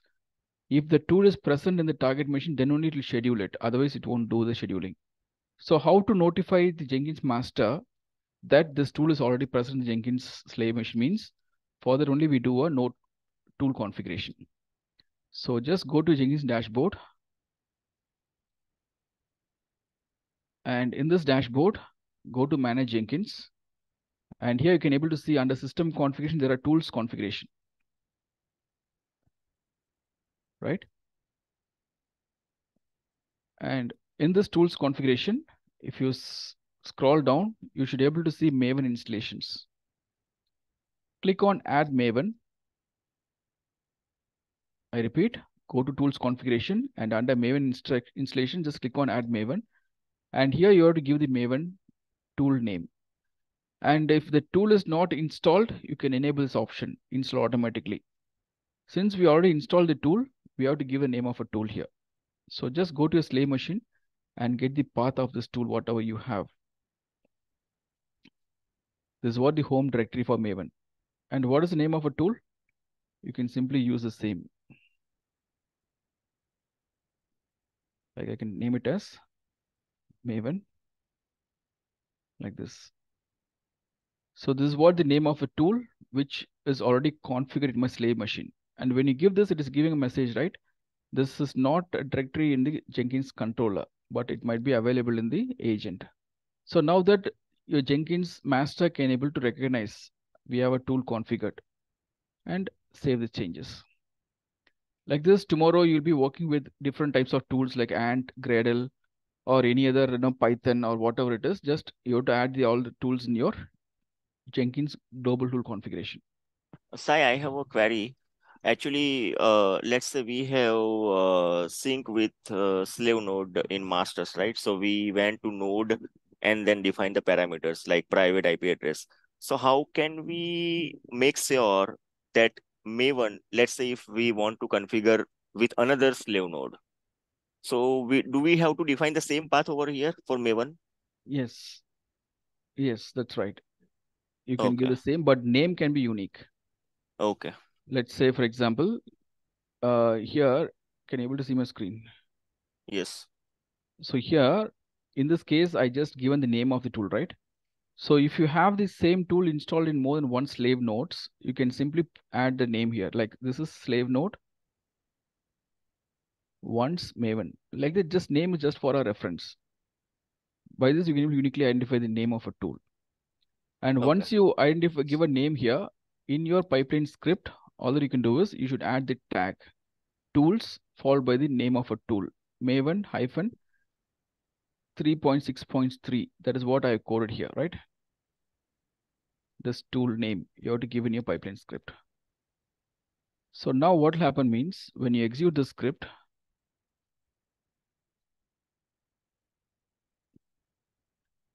listen please. When you try to execute the script, first the controller will come to this agent. It will identify the target node as a slave node, and it is recognizing the tool configuration, which is already defined in our global tool configuration, and then we'll get into stage. And this command, git command, it is just a plugin. We are invoking a plugin to do this. So using git plugin, we are trying to clone the repository into a slave machine. And once the repository is available, In the next stage, we are going to perform the Maven clean package command using this shell plugin or SH plugin. So apply the changes here. Once the changes are ready, you can go ahead and submit your job. So now we're trying the build number 4. It is in execution. So in the meantime, while it is executing, if you go through the console output, you can able to see the job is running on the slave node, and the very first stage is SCM checkout stage. See, as part of SCM checkout stage, it is cloning the remote repository. This repository is getting cloned to the tag in this particular path. And then it is running the second stage called Maven build stage. And using the pom.xml file, the definition whatever I gave, Maven clean package, it is trying to download all the dependencies. What are the dependencies we have coded in the pom.xml file? It is getting downloaded. It's a very huge list basically. So after downloading all the dependencies, it will try to perform the automated unit testing because we have defined the clean package. Package means if there is any test cases written, it will try to run the test cases.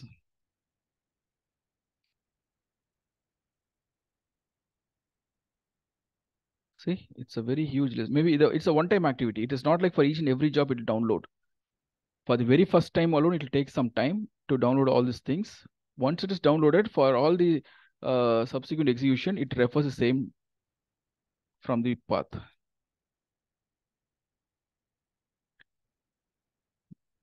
So still in progress, I can see.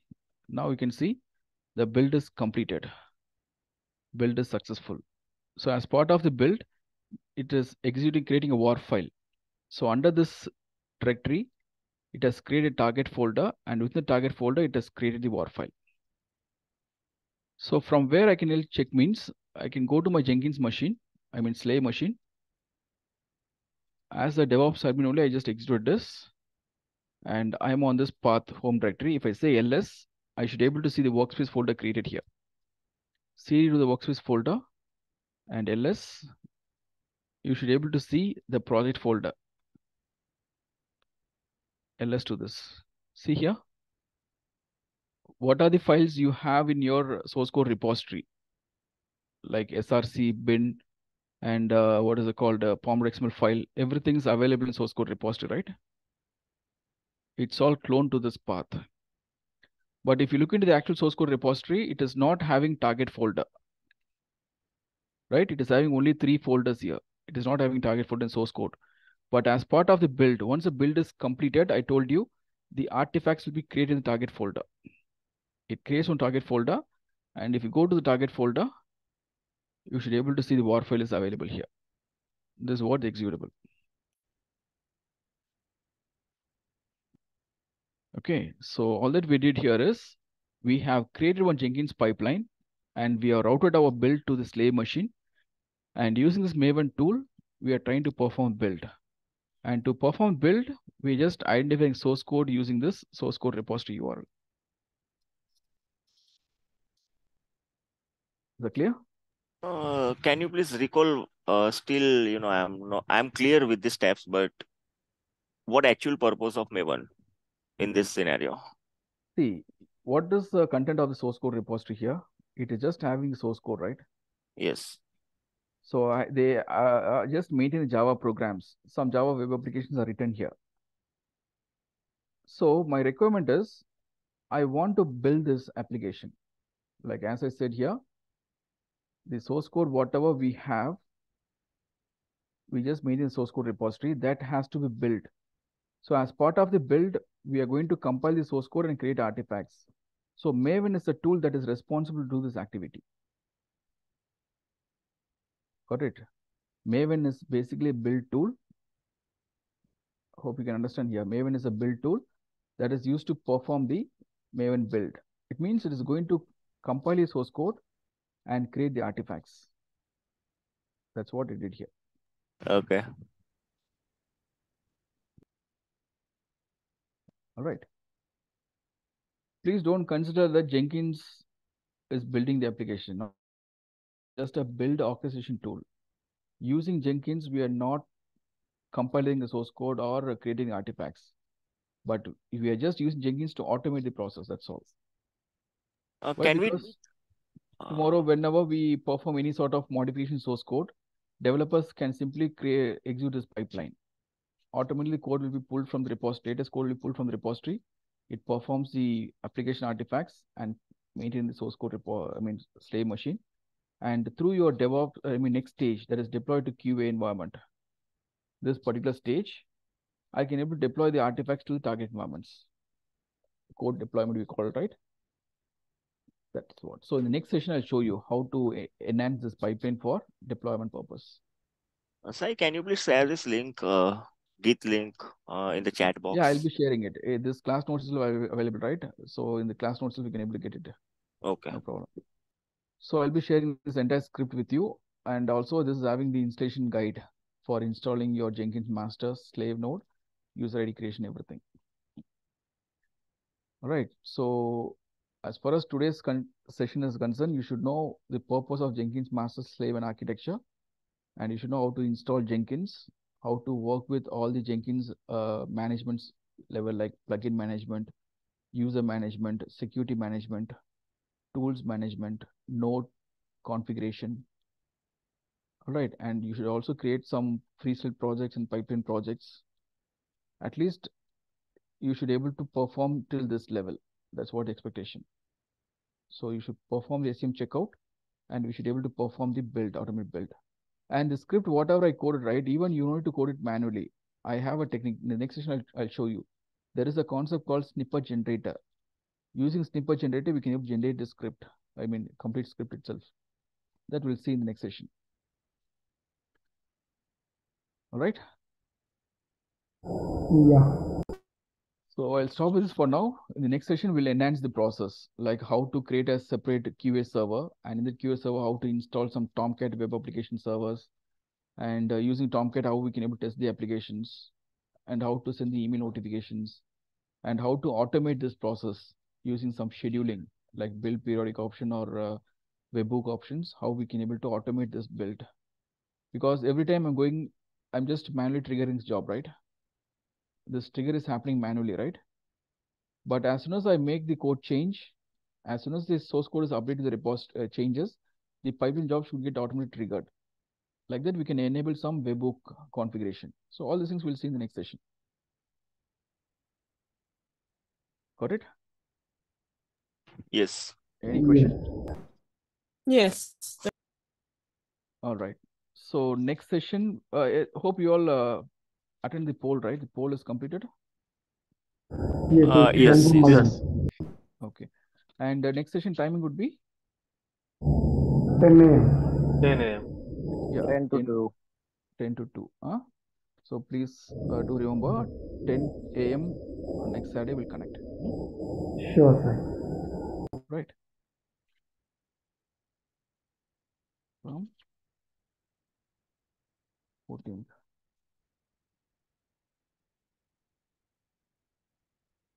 Hope you guys are comfortable with this, right?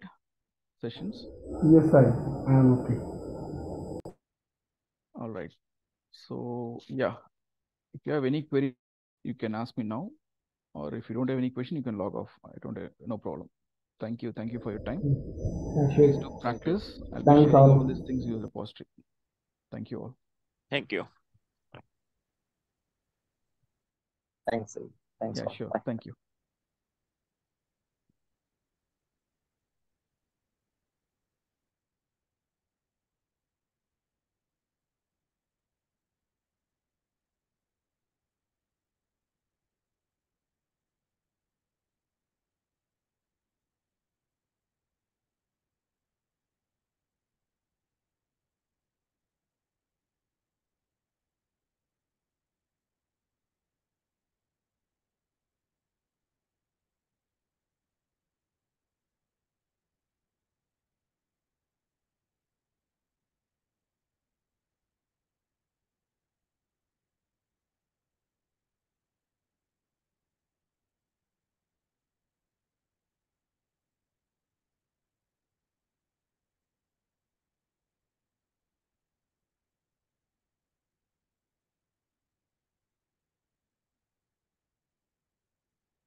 Yeah, hello.